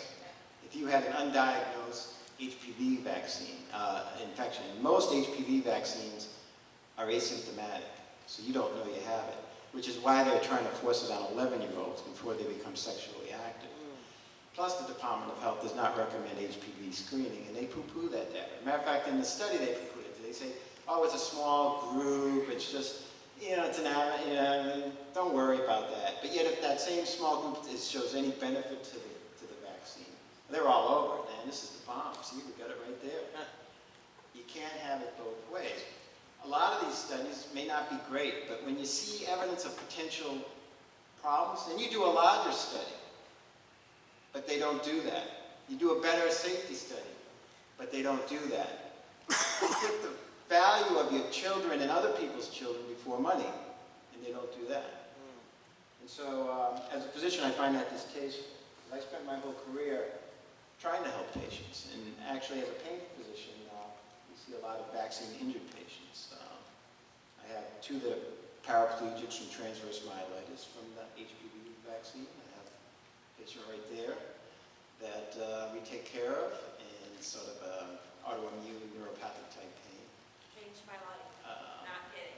This man changed my life. So, you know, that sort of brought me down.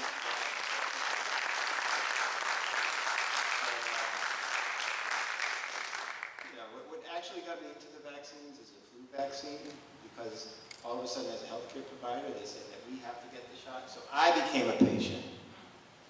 And as a patient, I did what I would do for any other patient. I looked up the information, and I was astounded. I went down that rabbit hole that you talked about. You read the Cochrane Collaborative review on influenza. It's a 110-page article published in 2010 by Dr. Jefferson, another well-thought-out English doctor. And, you know, they looked at every study from 1966 on influenza to 2010, took the 50 best methodologically sound studies, did their meta-analysis, and they found at the end of that the flu vaccine had no effect on transmission. Flu vaccine had no effect on complications from the flu, which are the two main reasons that if you're giving it. He found that most of the time it was a poor match and had an efficacy about 1% above placebo. And when it was on the rare occasion that it was a perfect match, they found that it gave you a 3% risk reduction. In other words, 3% less than placebo. Let me explain about the influenza and flu-like illness. This is how they play games. You have flu-like illness, which is caused by 200 or more viruses and bacteria. Out of flu-like illness, influenza, which is influenza A or B, accounts for less than 7%. The average person's risk for getting influenza is about 4%. So if a vaccine was 100% effective, you could still only reduce your chances of influenza by 4%. Hardly worth the effort. Now and in elderly people, there was an article in Vaccine that showed an epidemiological study by the CDC in 2003. And they looked at the 80s and 90s, and they had a 400% increase in vaccination in the elderly. At the same time, they had an increased rate of death in the elderly. That's not a vaccine that works. There's a study out of the Mayo Clinic that I have here that showed that in over a 6-year period, looking at children who had confirmed influenza, laboratory confirmed influenza, that vaccinated kids, that the vaccine had no protective effect for the kids, and that vaccinated kids had a 330% higher incidence of hospitalization for flu-like illness. Astounding. And then there's another study looking at flu vaccine, and they found that there was a 440% increase in non-influenza flu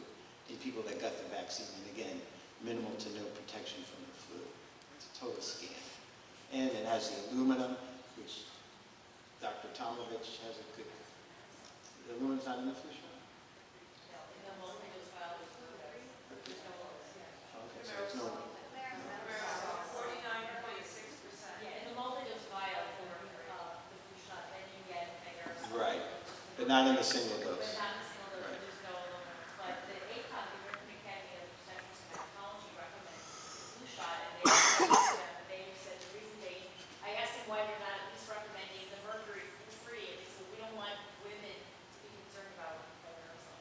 Right. And then Safe mercury. I showed them a photo of the aerosol, which is the skull and crossbones, and the MSTS sheet, that the company who makes it says it's a mutagen for mammalian somatic cells, which means it causes birth defects. And they said, well, we don't believe it's a problem. I said, but, you know, the manufacturer's saying it is. Well, we don't, our scientists here at ACOG don't believe it's a problem. Right. I have those emails. ACOG is the American Academy of Obstetrics and Gynecology. So you can see there's problems. And so, like anything, there's no safe medicine. Everything comes down to risk-benefit. That's how I live my life as a physician, and that's how my patients think. That's how I expect the people in my department to think. And so, That's why people should decide. I mean, people will vaccinate their children if they think there's a benefit and if there's an honest risk to their kids. They'll line up, they'll fight for that vaccine. I mean, polio vaccine, you didn't have, when polio was prevalent, you didn't have to force people to get it. Matter of fact, they didn't have mandatory vaccinations then. It's only when they realized they could make a lot of money. And they mandate vaccines now because once they do that, there's no liability, no informed consent, it's all profit. They need to prove to you that a vaccine's good, and then like the rest of the world, you'll use it. And then they should do prospective studies, comparing vaccinated to unvaccinated. If they do a 20-year study and they have a large group of vaccinated and unvaccinated kids and there's no difference, then you can say those vaccines are safe. All these allergens, stuff, they do to other things. But if you don't do it, then you get the feeling that something's being hidden. And they can also do a 20-year retrospective study looking back at vaccinated and unvaccinated. Why haven't they done that? That carries no risk for anyone. Why don't we want that data? We want data points. As a physician, you want to measure change. They mandate flu vaccine in healthcare providers, but then they don't say, well, did they have less flu this year now that we had the vaccine versus last year? Is there efficacy? Is there even any study that shows there's a transmission problem from healthcare providers to their patients more so than family members that are with them all the time? It's total bogus. And the state's paying for that. And healthcare providers are losing their right to informed consent. It's unacceptable too. Not just healthcare providers, it's anyone who works in the system. Right. It could be the janitor and IT person. Sure, it's just ridiculous. I don't like it as a physician. It's not how I was taught. It's not how I was trained. They are getting pressure from above us to offer these things, and it's not right. And so I just wanted to say my piece. I'm not an expert in this, and I'd rather be doing other things. Vaccines are not my interest, and they're not my area of expertise. Something I had to do a lot of stretching and reading, and I had to borrow my son's statistic book to understand confidence intervals and years, patient years, and all that. But I just hope that you pay attention, spread the word, let people know these guys are doing a great job, better than I can. Maybe I can go back to pain medicine. Thank you for coming. Thank you.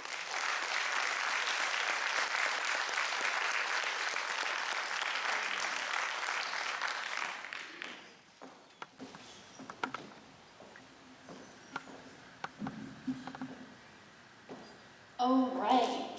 Thank you, Dr. Stowe, for speaking and coming here tonight. And next, we have our legal representation and our attorney, Matthew Fabish. Is a lifelong resident of Southern New England, growing up in Brockton, Massachusetts, and obtaining a bachelor's degree at Bridgewater State University before attending law school at Roger Williams University, where he served as the editor-in-chief of the Roger Williams University Law Review.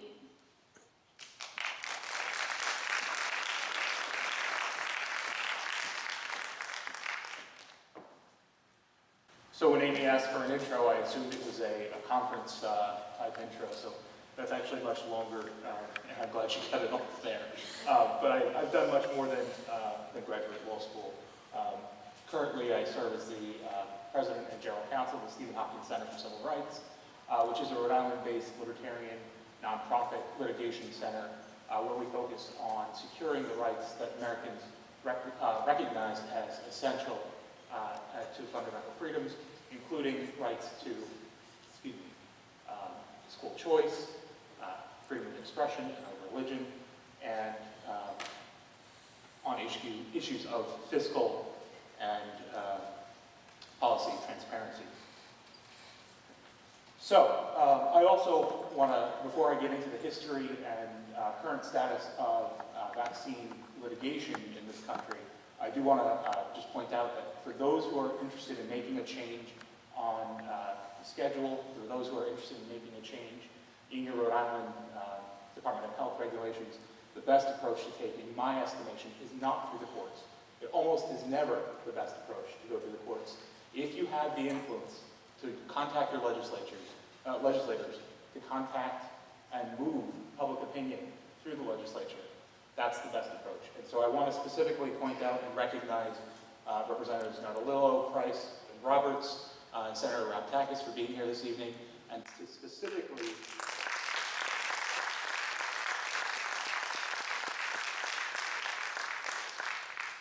also to specifically point out Representative Filippi, who's also here this evening, and who contacted the Center for Civil Rights with this issue. With that said, America has a long history of mandating vaccines. In fact, the first vaccine mandate was passed by the city of Boston in 1827, requiring smallpox vaccination for school entry. 3/4 of a century later, that vaccine mandate was challenged in a case it was brought before the United States Supreme Court eventually, Jacobson versus Massachusetts.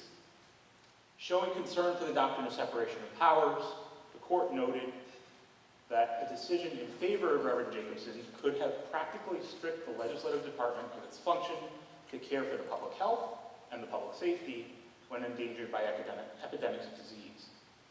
Accordingly, the court upheld the mandate, reaffirming the notion that public safety and health are, in the first instance, properly within the scope of the state's police power to regulate. However, the court was careful to include a qualifier in its dicta. In its decision, it noted that where a program of mandatory vaccination was enforced so as to bring harm to an individual, particularly the court noted infirm individuals, and or where a legislative action has come within the, what the legislature has done comes within the rule that a statute purporting to have been enacted to protect public health, the public morals, or the public safety has no real substantial relation to these objects, or is beyond all question a plain palpable invasion of rights secured by the fundamental law. It's the duty of the courts to so judge and thereby give effect to the Constitution. The Supreme Court expanded its ruling in the Jacobson case in Zuck versus King in 1922 to permit states generally to impose programs of compulsory immunization for school-age children. And in the last century, the state courts and various federal courts faced with these challenges have applied those precedents to uphold states' general rights to impose vaccine requirements as a part of the state's police power.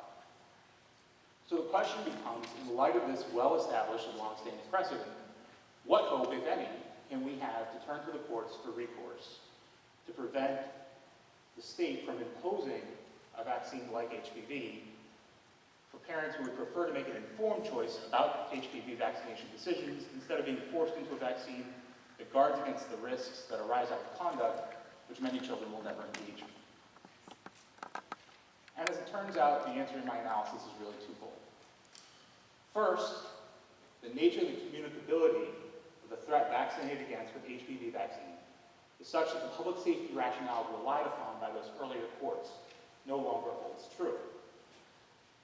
Indeed, the court did recognize the general notion of informed consent and recognized that in case of tuberculosis, smallpox, polio, and similar epidemic-causing diseases, the state's interest in regulation far outweighed the individual right to consent.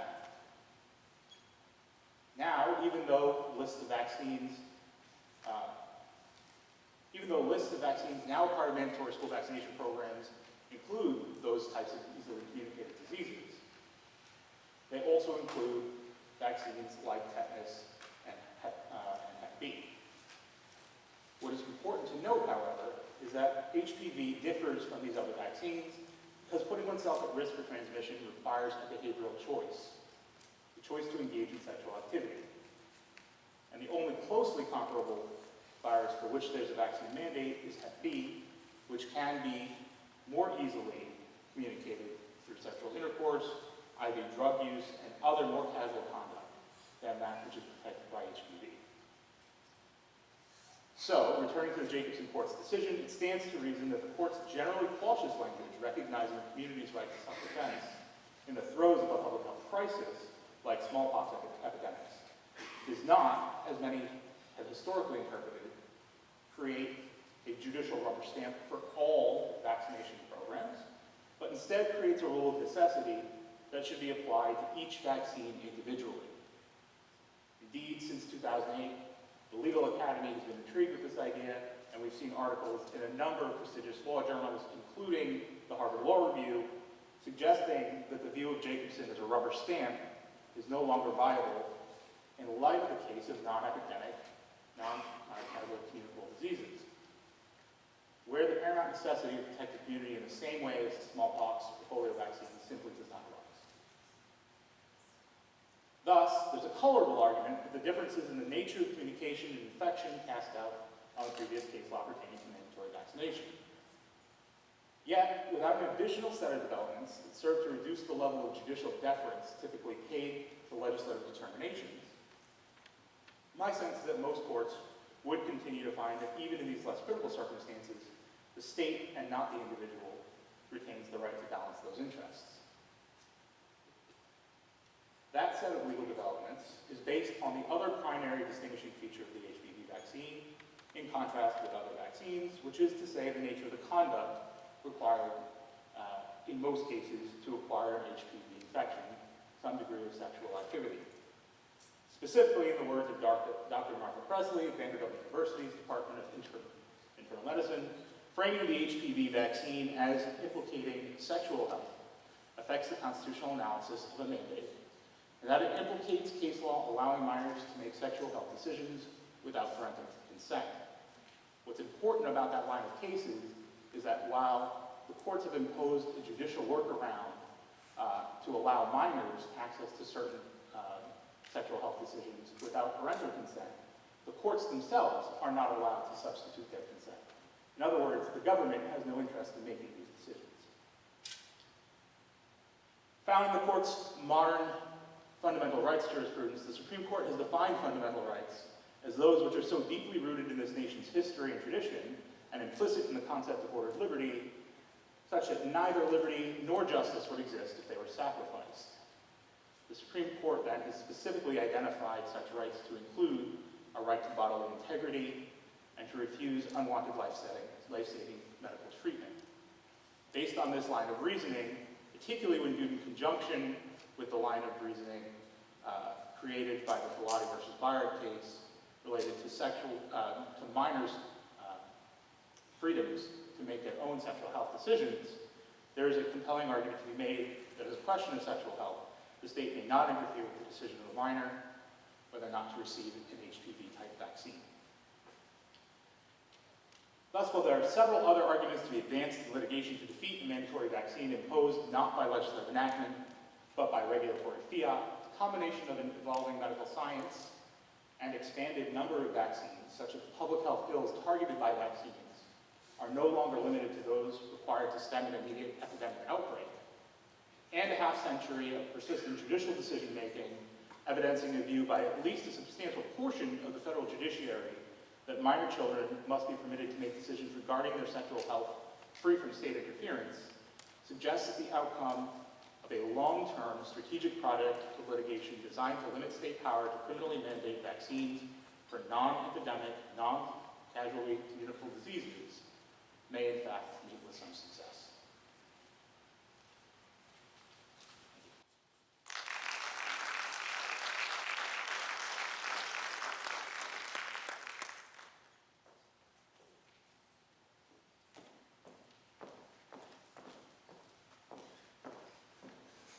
Thank you. Okay, so everybody just wants to stretch by this point, right? You've all been here for a while. I thank everybody so much for being here and for hearing our terrific presentations and this information being so important. And I really hope that you all are enjoying the information that you're getting and can articulate it to more people in the future days ahead. So next, we have the very prestigious James Pearson, who is our on the school committee for this school, Coventry High School.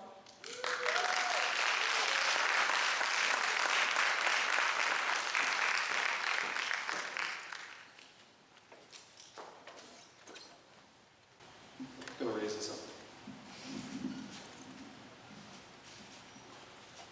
Great information presented so far. Everything I say will probably support that. I'm not a doctor. I am not an attorney. But I am a parent. My name is James Pearson. I'm on the Coventry School Committee. I'm not here tonight as a school committee member. but I will tell you some of the things that Coventry has done to support parental choice in this matter. I'm here as a parent, I'm here as a citizen of Rhode Island who believes that the authority that the Department of Health has exercised, that has been granted to them by the legislature over time, is an overstep, and I'll explain why. As part of the school committee in Coventry, we recently passed a resolution, and it was a symbolic resolution, basically asking for the governor and the Department of Health to rescind the mandate.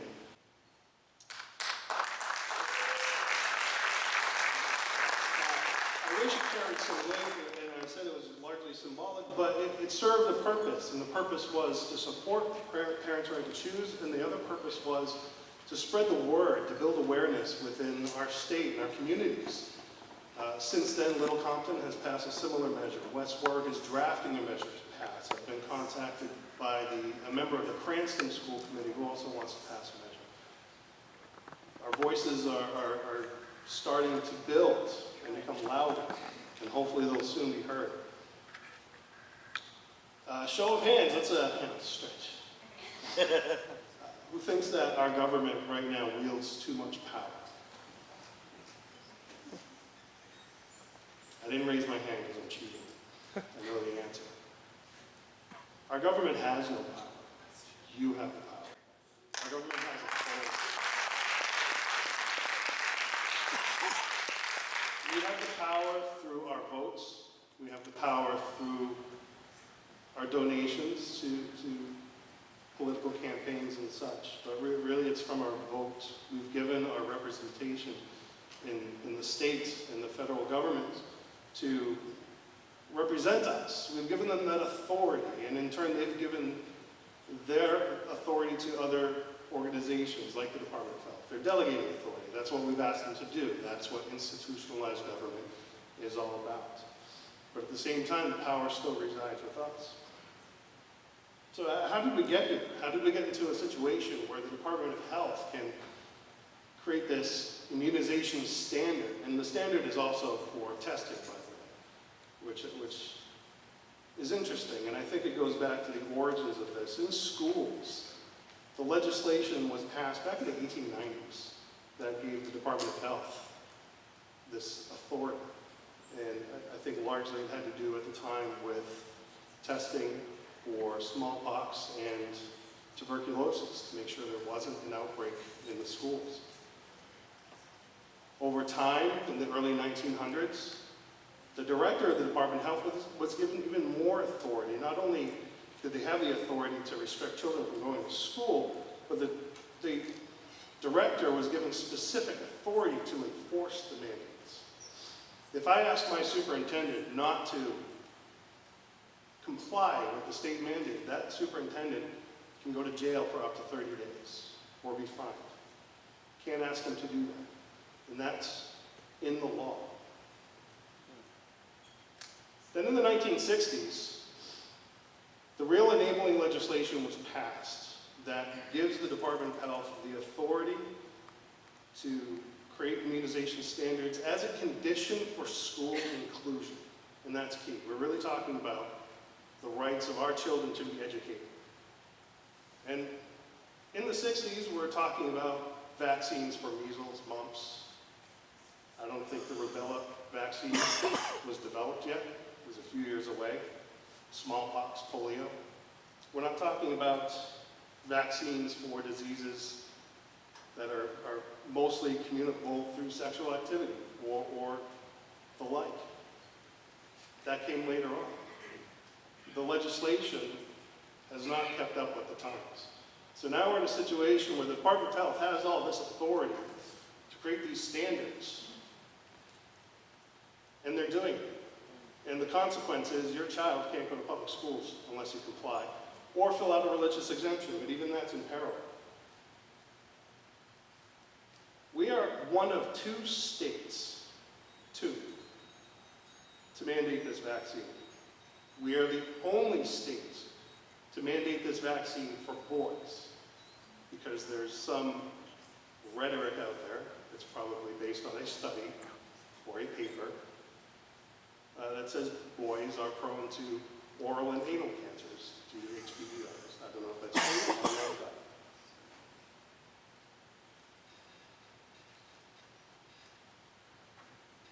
What can we do is the question.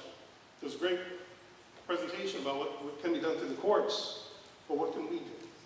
I don't have the financial backing to start filing lawsuits against our state government. I'm sorry, I'll be overpowered.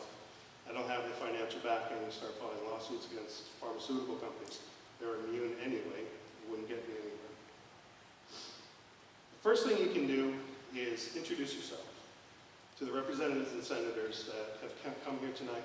Introduce yourself to your representative and senator. Just say hi. Let them get to know you.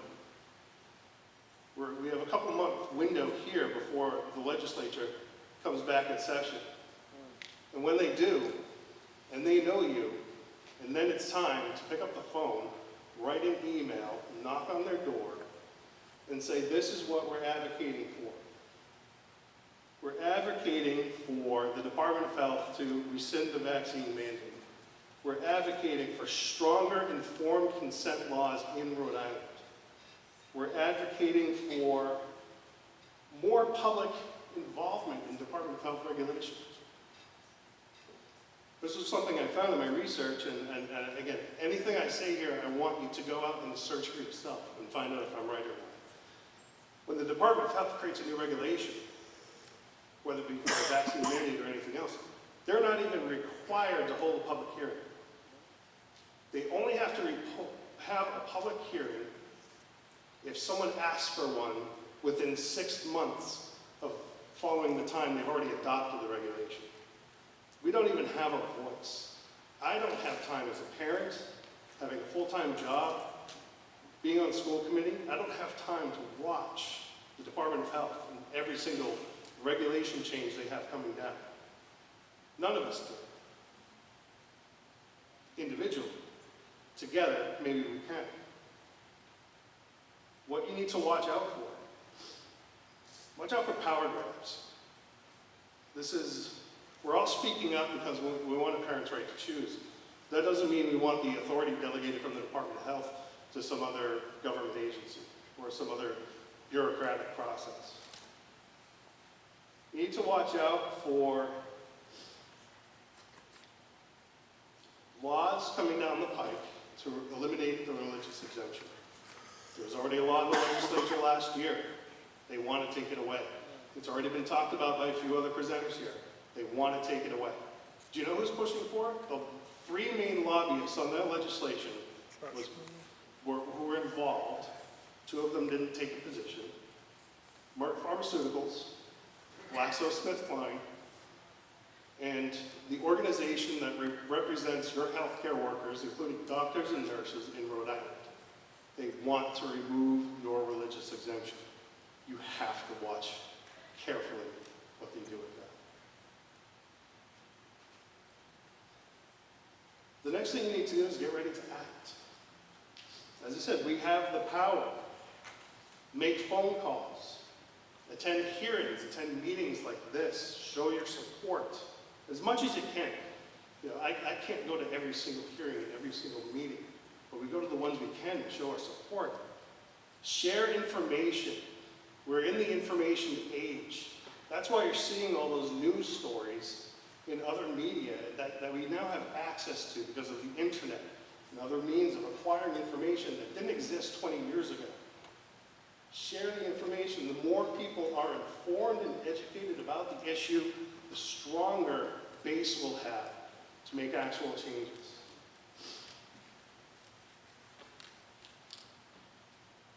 If our fine senator and representatives who are here tonight put forth some legislation, we have some hurdles.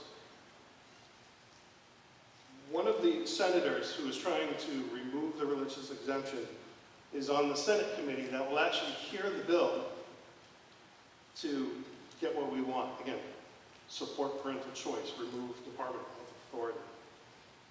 That bill will be held for further study because of this person being chair. You need to be prepared as a citizen to go door to door in that senator's district and inform his constituents what he's doing.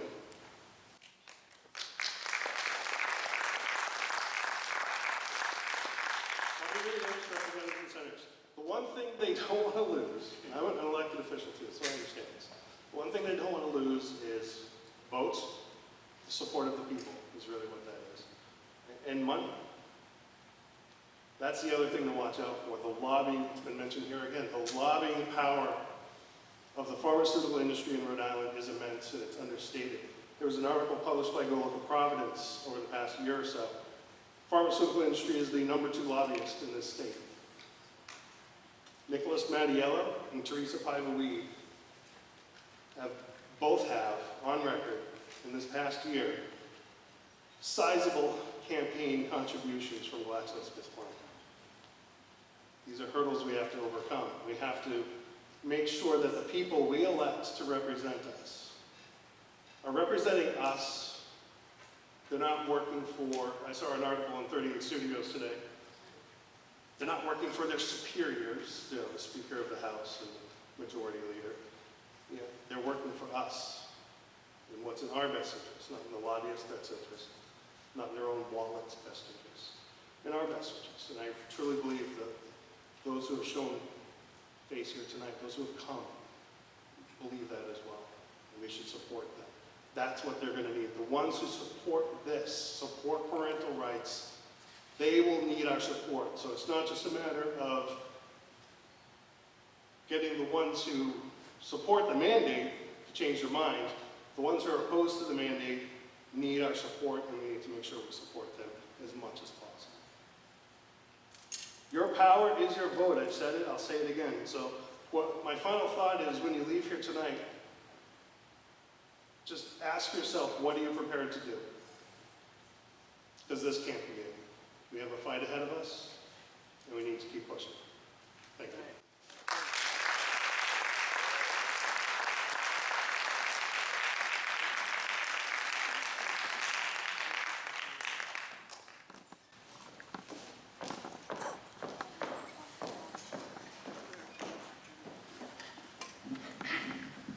Thank you for that presentation. That was very well said and very well presented.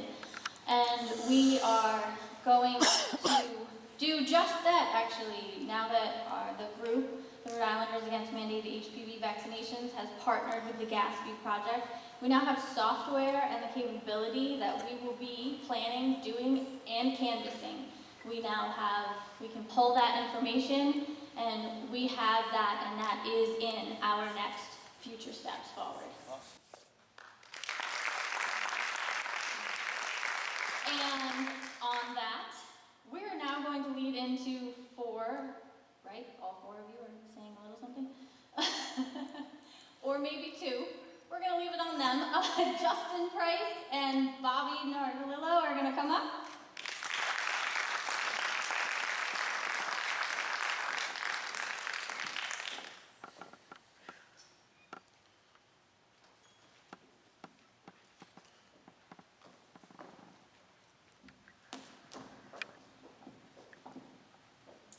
Good evening, everyone. It's great to see everybody here again, some familiar faces from the first rally and some new faces. It was great to interact at the first rally with a lot of parents, and I said while I was there, as I will say again tonight, that while I'm a legislator, I'm here as a parent, and that's the most important thing to me, because I feel as if what we're going through here as parents is a complete overstep of our government. And our parental rights are extremely important, because it's a blessing to be a parent, and it's also filled with challenges, just on their own, natural challenges that we deal with as parents. There's no need for the government to be telling us what to do with our children. And I am a representative here of Coventry, and as James said, our resolution was put through our school committee. I was very proud to be there that night. Our school committee took a huge leadership role, and in doing so, me being a proud representative of Coventry, I spoke to my friend here and fellow colleague, Justin Price, and we decided that it would be a great thing for us to take that resolution and to expand that through the state, through the school committees, and send a letter of recommendation on behalf of both of us, sending this, saying Coventry's taken a leadership role in fighting for parental rights, because this is an overstep. This vaccination really isn't connected to school-related, and it's important that we focus on the education of our children rather than the medication and vaccination of our children. I'm going to let Justin, Representative Price, speak on to the legislation that we're going to be supporting and fighting against, because that really is what it is. We're going to be looking for a lot of support. We are two voices, two big mouths. But it is extremely important that when these pieces of legislation come forward, that if you do have an opportunity to come up and testify against or in favor, if it's something that you are in favor of, your voice, you are the people, the power is in your hands. So it's important, and you're more than welcome to reach out to myself or the other representatives that are here tonight. We're all proud to stand alongside of each other on this fight, because we really do care. There are representatives that couldn't make it this evening, but shame on them if they don't align themselves with this fight, because this is extremely important and a passionate issue.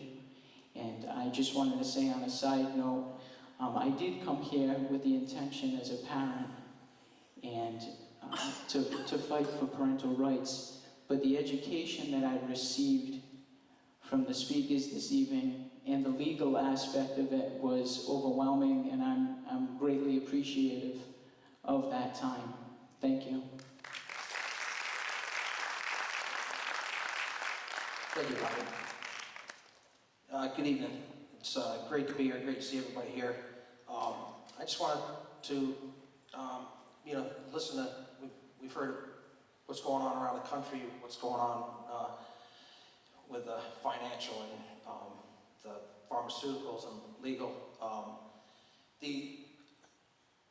The fact is, it's in Rhode Island now, and we're going to need to face it. And we're talking about, an unelected bureaucratic government overreaching into our lives. And it's just, we just can't stand for it. And we're talking about that piece of legislation that was presented to remove the religious. It says this act would remove the religious beliefs exemption from the requirement that all pupils in public schools in the state. This is just the opposite of what we want to present. We want to present something that's going to give the parents even more opportunity to have informed consent. I've heard, for instance, you hear information like this and information from everybody. I decide not to take the vaccine for my children. I want the people, me and the people, to have that opportunity. And that's what we'll push for this coming up legislation period. And input from everybody around the state would be appreciated. As I said, contact your legislators. They're ordinary people and they want to hear from you. So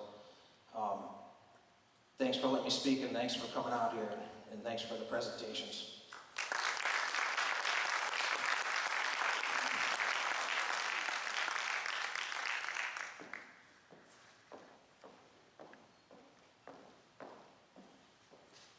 Okay, and so there was Justin and Bobby, and now we're going to have Blake and Sherry, our two other representatives that are in attendance this evening, each have some words also.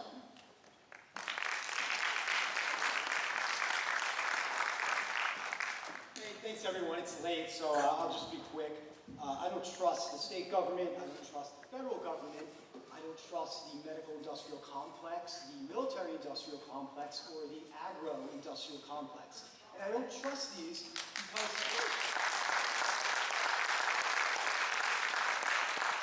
I'm following the advice of our founders. They said if we want to preserve liberty, we need to be skeptical of large corporations with moneyed interests, and more importantly, of our elected representatives. If you look back to England before our country was founded, the way government operated was the divine right of kings. And the divine right of kings says that God gave the king the power to rule over his subjects. And we were the subjects, and the king was our master. What our Constitution did, it changed that relationship to say that we are actually our own kings. All of us are our own individual kings, and we come together and form government to protect our individual liberties. And, let me put this closer if you can't hear, sorry. And part of the responsibility we have is that skepticism of government. And the courts, over the years, interpreting the Bill of Rights and the 14th Amendment, have recognized our individual rights to privacy. And that individual right to privacy gives us the right to have intimate relations with who we want, to make decisions about our own medical care, to have interracial marriage. You know, these are things these were laws that prevented these fundamental rights in the past, and our court struck them down because they infringe on our individual right to autonomy. I believe that this HPV mandate does infringe upon our individual right to autonomy. And even if it's not constitutional, as Attorney Fabish discussed, the Constitution is the bare minimum protections that we are entitled. The legislature can always enact laws that provide us more protections. And I believe that the way the current law is structured infringes on our individual liberties. And frankly, I don't know anything about the HPV mandate, whether it's good, the HPV vaccine, whether it's good or bad. I'm not a scientist. I'm someone who understands fundamental liberties. And this infringes upon them, and everyone is duty-bound to change the law, re-empower the legislature to make these decisions, not a bureaucrat, and a good protest would work, guys. You know, go to the State House and protest. Come on. A lot of your elected representatives go to their house and protest. I mean, if you really feel that this takes away your parental rights and harms your children, get upset.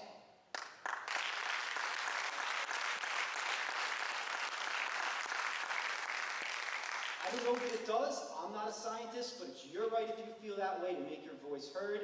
And that's what I have to say. So thanks for coming out, and have a nice night.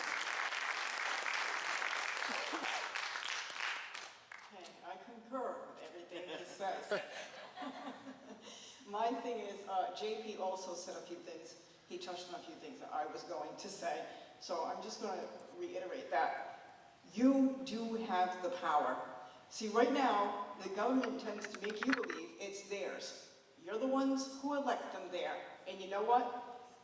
If they're told to do something and they don't do it, the first thing you need to do is question, why not? Because if their interests don't seem to be lying with you, they lie somewhere else. That's when you tell them, this is what you're going to do, and if you don't get in next time. Make your choice and be firm about it. You can do something about this, okay? It's within your right. You just have to be willing to get the boots on the ground. You know what? Go out there and lick drop their neighborhood. Show them you mean business. It's not a joke. This is your life. These are your rights, okay? You make up your mind and you tell them who's in control. Yeah.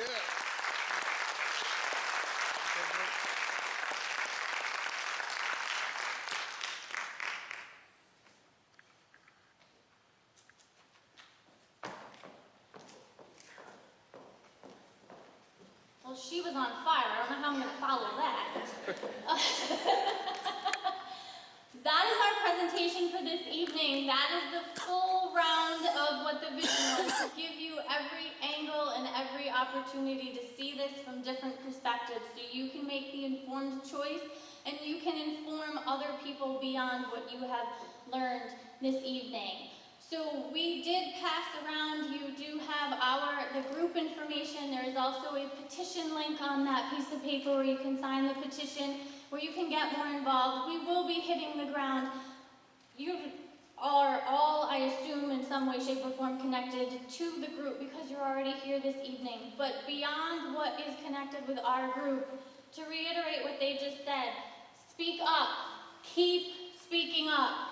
This is the only way we can keep doing this, and this is the point of what this evening was. We will be also rallying outside the State House.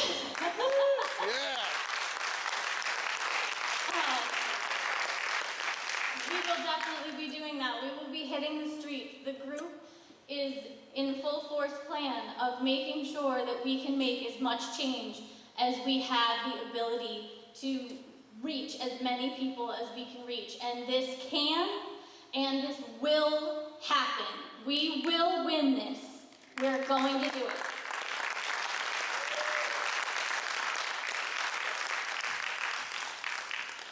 Please raise your hand if you have any specific question to a panelist. We will definitely be open to adding something.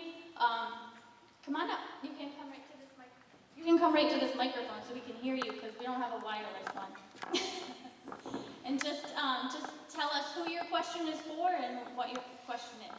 I just wanted to ask one of the legislative people. Microphone. Who was the senator or the assemblyman that's proposing? Josh Mill and Gail Golden. Yeah, Joshua Miller and Gail Golden were the ones that signed the S-381. So maybe we should be like all right into that. Yes, you can definitely, the S-381 is currently tabled, but it will, has the ability to come back up in the next legislation. That's one of those, that's what happened out in Santa Barbara, out in California there. Right, exactly, yes. We will be keeping an eye on that too, not just the HPV vaccine mandate. We plan, and yes, you can email and call now. You can definitely do that. You can be very vigilant about saying, I am not okay with this. Do not put this back up for vote. I do not want my religious exemption taken away. And our legislators that are here tonight are also not in favor of that. So but feel free, one of you four, to comment if I didn't answer that question in full.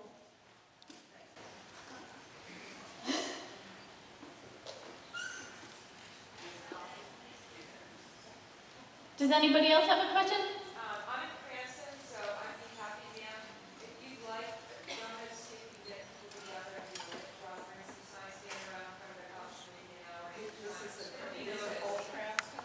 These are old Cranston? Yeah, they're Cranston. Golden is the east side of Providence, I think. Who is? Gail? Oh, yeah, I'm sorry, Josh, just Josh is in Cranston. Well, they're close. Yeah. West. There is, for anybody that is not aware, there's the HR 2232, the federal bill to currently try to convince the states to remove the religious exemption by removing certain funding that they receive if they do not comply. And you can look that up, HR 2232, and we also have a link for it, I believe, in our Facebook group, where you can read it from there also. But that is on the federal level, and that is currently already proposed and not voted on, but being looked at. In committee is the proper term. Thank you for somebody filling my words in for me. Go ahead, Debbie. I just wanted to make a little comment about our outreach that we did in the past week. One thing that I came across where people were just surprised at what I told them. A lot of people, the only ones that are really aware are the ones who 7th graders have been mandated to have this vaccine. Everybody else is kind of in a fog. They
Yeah, wow, that's right.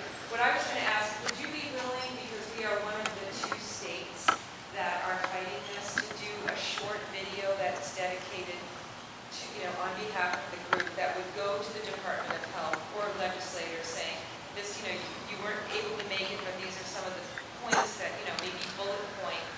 I thought it would be good. I'm a YouTube person. I'm Are a you social media. directing that at Dr. Bark and Brandy Vaughan? Yes, and the other doctor that you spoke of who couldn't make it, maybe. Well, I have a film, I've seen it. yeah, It's and so awesome. I interviewed It's awesome. Diane and filmed and got her to touch on and not only Diane, I interviewed a historian from New York, Columbia. She was fabulous, she's in her 80s, she and her husband have been writing about it for years. I posted that all over. Yeah, so I mean, that movie, there's a lot of information in that movie. We did touch on the HPV vaccine. There is. If we could be more specific and do it, you have like 2 minutes, or it's like a certain amount of time that you have to get their attention and keep people, you know what I'm saying? Just like a short. Have funding for any person. You want to provide funding, we'll do it.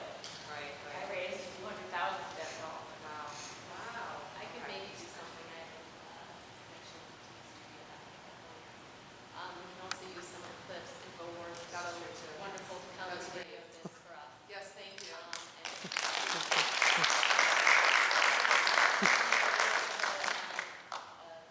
Summary video. So that would be about 7 to 8 minutes, but we can do that and then maybe That's it. we can work Are you on afraid of to that? put in some clips as well. Perhaps the senator would like to have a word also. I'll use the mic so I don't hear my voice through travel. I just want to make a point on that Bill 381. I sit on the Judiciary Committee, and when you see only 2 names on a piece of legislation, normally there's 5 names when a bill is introduced, so 2 names is not a good sign. The bill number is not going to be 381. We have a pre-filing date, November 15th, so check the bill status under Miller and Golden. It's probably going to be Miller, starting November 15th.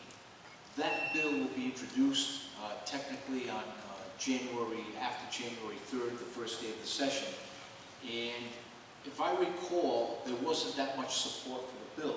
But you're going to be careful that there's not a 3rd, 4th, or 5th signature on the bill. And the day of the hearing is probably the most important day to show up. And you know that from the history of fighting a lot of pieces of legislation supporting it. You're going to make a point clear of that day.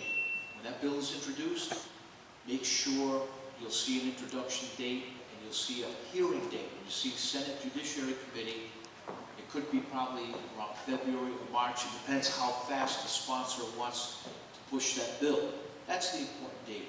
You show up about 20 or 30 people, and you've got about 20 or 30 people signed up to testify against that bill. That's going to show the people of Rhode Island. It's going to bring a lot of attention to the media, and that's where the battle lines are drawn. So that's the first part of this battle, is stopping the Miller-Golden bill. But second is introducing a piece of legislation, my House colleagues that are here this evening, and myself, to introduce a bill to rein in the regulation of the Department of Health. They shouldn't have carte blanche. I mean, I get pretty much upset when I see a department put in a regulation to overstep the bounds of the people's voice, the General Assembly, the members that are elected by you folks here.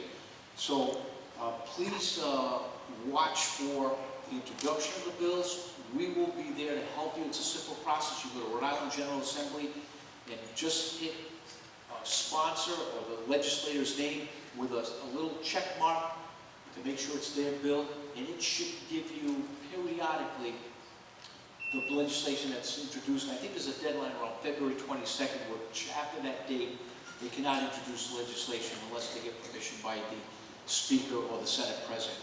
But we'll guide you. I know my colleagues will, I will, and I'm not sure that I haven't seen a House sponsor. Is there a House? Good, that's good, but you never know. It could pop up. But they also have some friends on the House side. So we'll be very careful and watch carefully what goes on in the General Assembly. And I thank you. Thank you very much. Is there any Dr. Toni Bark, can you explain how the HPV you had mentioned earlier, it can live under fingernails? Yeah, I mean, so this is Diane Harper's information, it's not mine. I wasn't aware of that, but Diane had explained to me that when we were talking about how in the studies, the girls that got cervical cancer after getting the vaccine, these teens, Merck said, and they said this to the FDA, that, well, girls that aren't HPV naive are, if they already had HPV, they could maybe potentiate it. Not maybe, we saw that in studies, minus 44%, meaning they doubled the risk of cervical cancer. They were claiming those girls lied about being virgins. That was one of the things about their sexual partners. But Diane Harper said, you can get horizontal transmission from fingernails. It can live under fingernails. Really? Yes, so you don't have to have intercourse, and mothers can give it to their babies.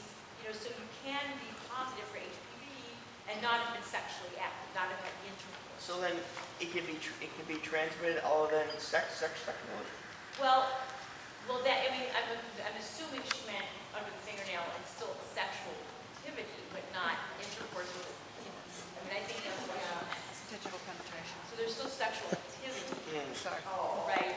I thought she related it to like planners, like there's warts that you can get, those I guess. Right, are those are from- different. What she meant is that the virus, if you're having sexual contact, but not actual intercourse, you still can get the virus if you touch a genital wart, things like that. So that's a different strain. Yeah, those are probably different strains in 16 days. I mean, there's about 130 strains. There's so many strains. Right. Thank you.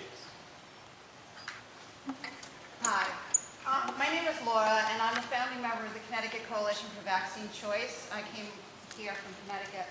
I just wanted to say a few things. I've listened to what everybody said. We had a bill that was introduced in the spring, and we didn't find out about it till the day before the public hearing. And it was a bill that was introduced by two members of the Department of, the Public Health Committee, rather. House Bill 6949. And what it attempted to do is it attempted to restrict our religious exemptions in the state of Connecticut. We only have medical and religious. We do not have philosophical. What they wanted from us in Connecticut, and I've claimed religious exemption for, my kids are 24, 21, almost 20, and 17 for a really long time now. They wanted us to have an annual sworn affidavit stating that we were knowingly and willingly putting our children and other people's children at risk if we chose to not vaccinate for any vaccine, not just HPVs. That we needed to sit through an informational session with a physician, and quite frankly and honestly, with all due respect to everybody but you in the room, I think that a lot of us who have been traveling this not vaccinating road for certainly for as long as I have a lot more information about vaccines than your average physician. And there was, and then we had to do it annually as well. Well, I don't know about you, but my religion doesn't change annually, nor does my identity. There were no complaints about people misrepresenting themselves to claim religious exemptions for their children. Connecticut has a 98.53% vaccination rate. I don't know how you're going to get much better than that, so I don't know why they were targeting those of us who They've been choose. doing that state by state, so I've been flying around. Right. That is something. And what you need to know is this, I mean, this is much bigger than just the HPV vaccine. So I know that you're predominantly focused on that and your concerns about that particular vaccine, but this is much larger than that. And I'm involved in several national and international Facebook groups. They're out there if you want to become involved with them. There were over 100 bills in 36 states across this country introduced to try to strip parents of their rights to make medical decisions for their children, whether that is to repeal the religious and or philosophical if the state allows for philosophical exemptions. So, when you're done fighting this on the HPV level, you may want to consider looking at it at a much broader, much bigger picture. If you choose not to vaccinate your children as I have, and I flew under the radar screen very nicely for 20 plus years. And when Disneyland happened, I have to say, in my head, I went, oh, here we go. It's going to hit the fan. And sure enough, it hit the fan. So I just encourage you to look beyond what you're dealing with right now.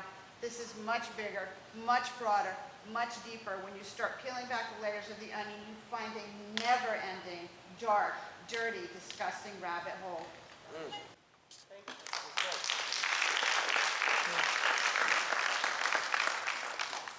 I just wanted to make a couple comments. So I went through the whole SB 277 thing in California. That's where I'm from. My son can no longer go to school in the state. I will be moving soon.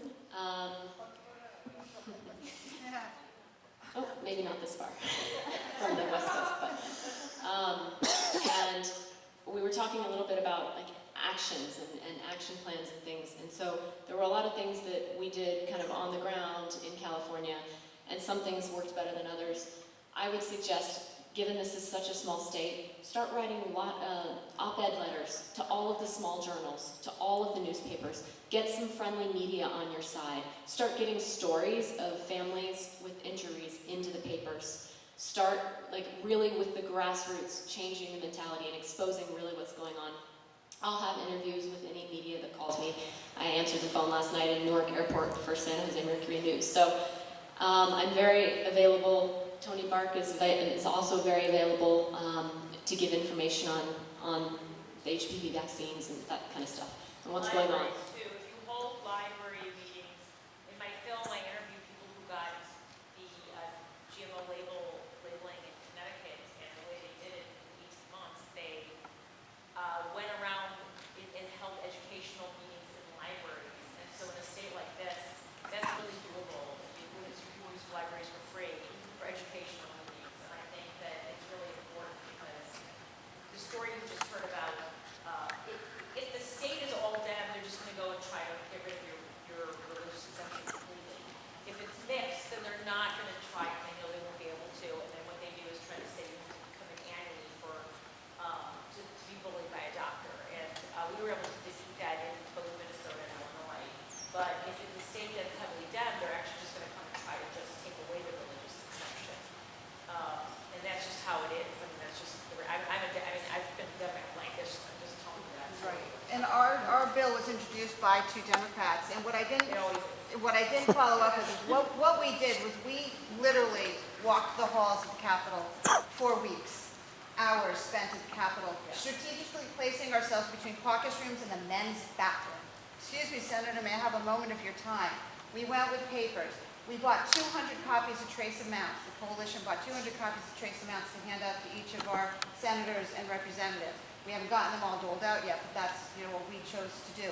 What we were able to do was to take that bill from what I just explained to you as being, we got it down to for kindergarten through 12th grade that now it has to be, a religious exemption has to be submitted in kindergarten and in 7th grade. It has to be acknowledged. I don't honestly know what the difference is between acknowledged and notarizes, but it has to be acknowledged by a judge, a town clerk, a deputy clerk, a magistrate, a family court judge, a lawyer, a notary public, or the school nurse can do it. Earlier grades, daycare, childcare, pre-K do still have to be done annually, and they took off the nurse component. You should have hired me weekend.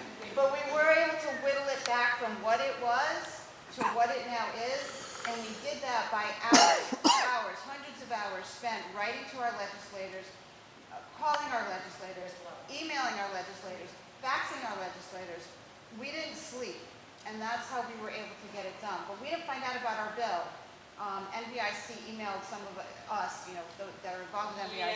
Yeah, NVIC.org. Until the day before the public hearing. So I found out on a Tuesday that the public hearing was on a Wednesday, and went up to the Capitol, and there were only 4 people there to speak, unfortunately. NVIC.org is a good, all of you, especially if you're a legislator, you'll see what's coming up, you'll see the bills, they track them, they track the bills in the different states and there's trends, so it's good for you to look at them, because that's the trend, what I just said, which is if it's a state with a fair amount of Republicans, they're not going to try to do it. NVIC.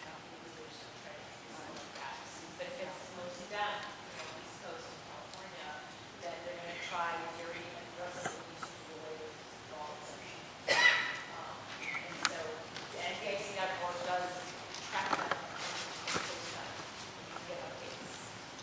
It's Anybody that couldn't hear what she just said, she said nvic.org is where you can go and get the We have a updates. GoFundMe campaign to raise, and the video, and it's to raise money for a book called Dissolving Illusion, which is written by medical experts and a historian. And it's an amazing book. I actually not proofread it, but I read it before they read it and published it. And it's really the history of vaccination and vaccines. There's a lot of, they scoured the medical history books and the public health records, and what you would find in the with realities of what we think happened and what really happened will blow your mind away. And so we're doing it state by state. We're trying to get enough funding to buy a book for every legislator in every state. And it's by Dr. Suzanne Humphreys. And Roman Bistriana, who's from Connecticut. And also, you may or may not be aware that there's a rally at the CDC at the end of I will October. be speaking there. Yep, October 23rd, 24th, 25th, Friday, Saturday, Sunday. There's a rally at the CDC in Atlanta, Georgia for truth and transparency, and something else off the top of my head I don't know, but Dr. Okay, Bark will be there. I'll just finish my 2 thoughts. Back to things you can do on the ground, like grassroots. We had a lot of success handing out flyers of information at farmers markets and things like that. Some even rented booths at farmers markets. Putting the faces to the names as well. I just told them that if I were you guys, I would go to the legislators' houses. Maybe there's not too many of them, it's a small state, and put poster boards of a face that was injured by this vaccine, died or seriously injured, and then give a snippet of the story and the timing and a fact at the bottom, and then put them on the lawns, put them on the front doors of the legislators. One every day, one every night for 30 days, and tell the media you're doing it. Those are the kind of things that can really change the perception quickly. You have to do those kind of outside the box ideas. Going to the Capitol, of course, is important, but it depends on the state and how much campaign funding from pharma and all of those things. So doing those things as well, canvassing, flyers everywhere, those kinds of things I think would really work well in a small state. So if anyone has any questions about it, speak to 277. Did the referendum, they get enough signatures on that? Oh. I don't think we Is still the need camera to have on? a formal. I wouldn't be hopeful. Really? What was? I'm not going to say more. Oh, okay. There's a news article about that today. I'm not gonna Well, say now much. it's time to say, Just read that. all right, because they're going before the council is over, so they'll like not to say, oh, you're not enough. They're just saying there's not enough, but now okay, I'll say what the article says. There's been some indication that there's been some insider sabotage. Uh-huh. I have a question about the lawyer. Religious freedom is First Amendment. Am I right about that? So how can they take away religious freedom with a clause saying you have no religious freedom in this sex? It seems like there is no constitutional clause for forced vaccination. I just don't see how that could win in a court case.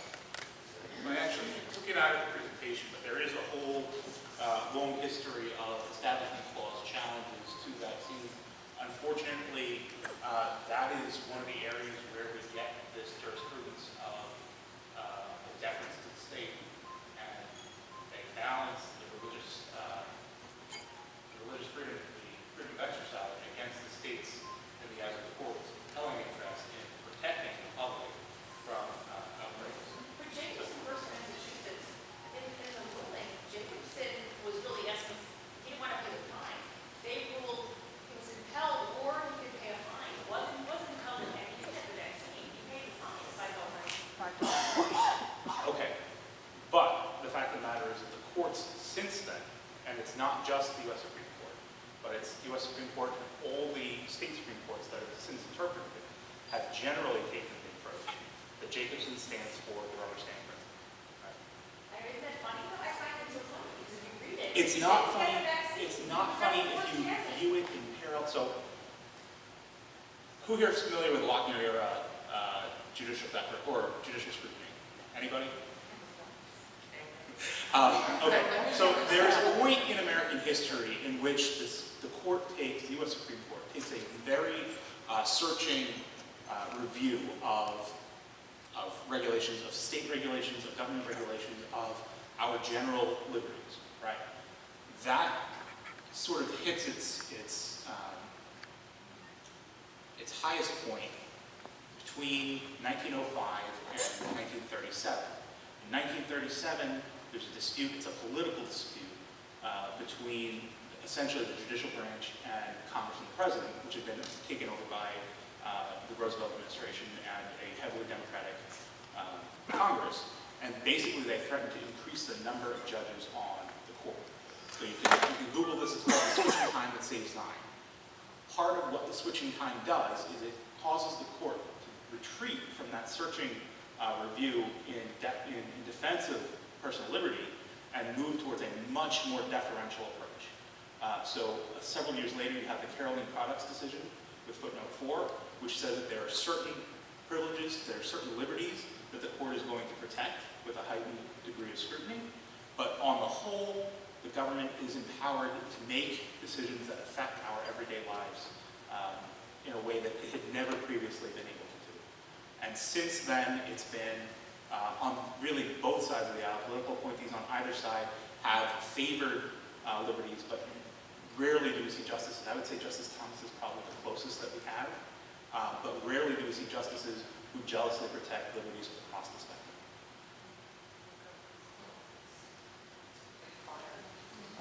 Okay, do we have one or two last questions, or?